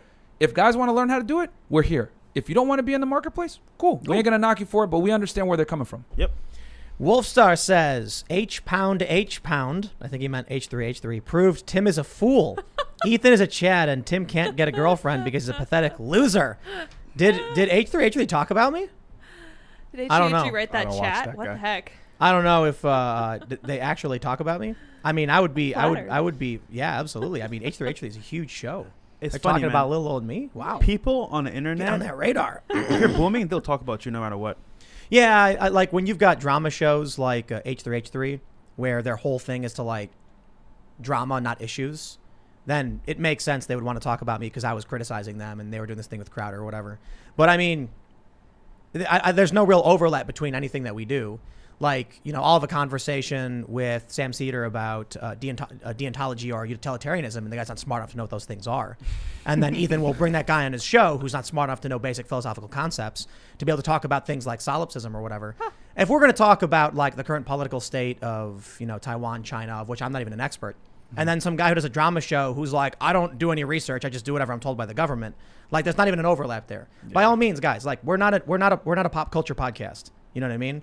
So it's in his best interest to be like, Tim Pool or whatever, and then do this thing with Steven Crowder. We talk about a lot of stuff that's extremely esoteric and it's not particularly valuable, which is tough. Because I know that if we do a drama show, if we do drama and gossip and Britney Spears and all that stuff and Minecraft or Fortnite, that's money in the bank. Yep. We don't do that. So it's like, It'd be so easy. that's why it's Right. like it's like, hey man, if he talks about me and he gets people to know who I am, it's I guess it's just good in the long run. Free because- marketing. Free marketing for you, man. Yeah. Right. Haters gonna hate. Yeah. But whatever. I mean, I think he's all right. He makes a good content. It's just drama stuff. It's pop culture. We don't do that. All right, let's see what else we got. Aaron says, read Soren Kierkegaard, father of existentialism, writing on self. The first stage where most people stick is aesthetic, which embodies the arts and the erotic. They see boredom as the root of all evil and is preoccupied with making life interesting. Yeah. I mean, that's like most people, though, isn't it? Yeah, I mean, the worst thing you could do to a woman is make her bored. That's the biggest thing. I like when girls like leave a guy or whatever, and he just doesn't give her an emotional roller coaster because women are slaves to their emotions, Yeah. man. We There's have- a reason why they love crime dramas, why they they like certain types of television and gossiping and all this other stuff. Women are more interested in people. Men tend to be more interested in things. That's right. And unfortunately, people tend to come with drama, which is why women are more interested in it. On a balance of probabilities, is this all women? No, because I know there are some feminists. Oh my God, you're generalizing. Generalizing is how the world works, Yep. so that people can prepare for how the general world works. Sam Devlin says, I have always been believer that men and women are created to be complementary to one another. Yes. My partner and I find balance in each other, and it is beautiful. That's right. Side note, my wonderful man bought me a Peloton last year, and I felt like a queen. Hey, There you go. Yeah.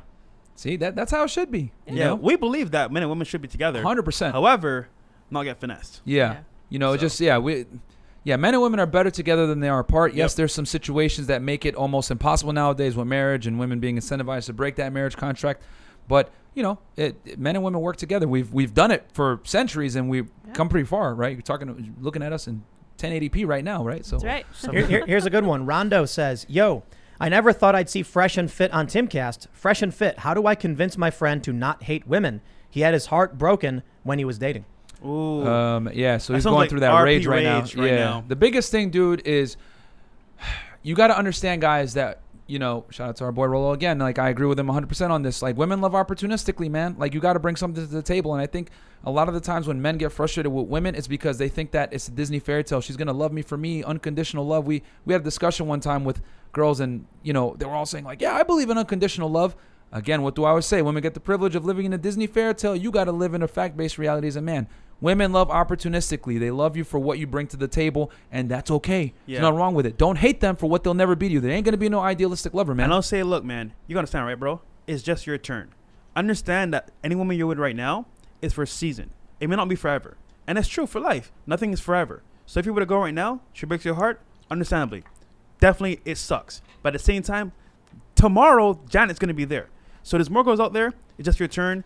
Don't take it personal, bro, because it's not about you. It's about the whole agenda. And here's the other thing, too. That's why in our podcast, we're so big on self-improvement. Yeah. Because a lot of guys need the fulfillment through women. No, guys, you need the fulfillment through you. Mm-hmm. You need to be working on your business, your fitness, becoming a better man. Because when you become a better man and a woman is just a compliment to your life, bang, she's going to immediately fall into her place and her feminine. She's going to know that you're on a path. And women...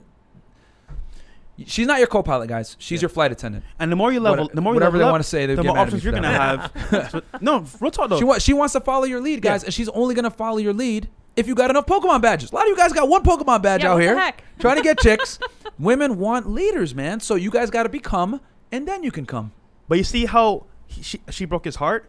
If he would level up, to a certain level, you could have her break your heart. That sucks, of course. But guess what? You're at a high level where you have options, to your life. So if she messes up, guess what? Janet's here, Jackie's here. So it doesn't really matter. It doesn't hurt you that bad because you have options for yourself. So right on, man. Well, I think we should get ready for this members only segment. So Cool. if you are not a member, go to timcast.com, become a member. The site's taken off, man. I can't believe how many people signed up. It's huge. We're hiring people. I think we're gonna have like 5 people in the newsroom within like a couple of weeks or so. So that's huge. That's nice. damn. Actually, no, I'm wrong. It's like 6. Oh, snap. 6 people. Yeah. So this is going to be huge. Go to timcast.com, become a member, smash that like button, subscribe to this channel, hit that notification bell. You can follow us on Instagram and Facebook at Timcast IRL, and you can follow me at Timcast. You guys want to shout out your social media? Yeah. We have a joint page, Fresh and Fit Miami. We also have YouTube as well, Fresh and Fit. And then my personal one is Fresh Print CEO. And then Unplug Fit with 2 T's. And guys, get on us on our Fresh and Fit. We do our main podcast Monday, Wednesday, Friday, 6 p.m. Yeah. And then we do a nighttime show every time where we bring in some lovely ladies and discuss dating and react to videos every night, Fresh and Fit After Hours. And then we have a Fresh and Fit Clips channel. Check that out too. And the Instagram course. Oh, yeah. DMs on Man. Yeah. Out now. There you go. You can also follow me, IanCrossland.net, and at Ian Crossland on social media. Thanks. Very All right. cool. I wanted to close with a quote, which I don't usually do, but I was thinking about this quote while we were talking tonight, and this is something that's been bothering me a lot about feminism lately. This quote is from Musashi, and it says, "Truth is what you want it to be. It is what it is, and you must bend to its power or live a lie." And I think this is exactly what's happening with feminism, and that is what breaks my heart. Wow, that was beautiful. Yeah, hopefully that clears up in the next few years. Anyway, you guys can follow me on Twitter at Sour Patch Lids as I attempt to get more followers than Sour Patch Kids. We will see you all at timcast.com in the bonus segment. So thanks for hanging out. Bye, guys.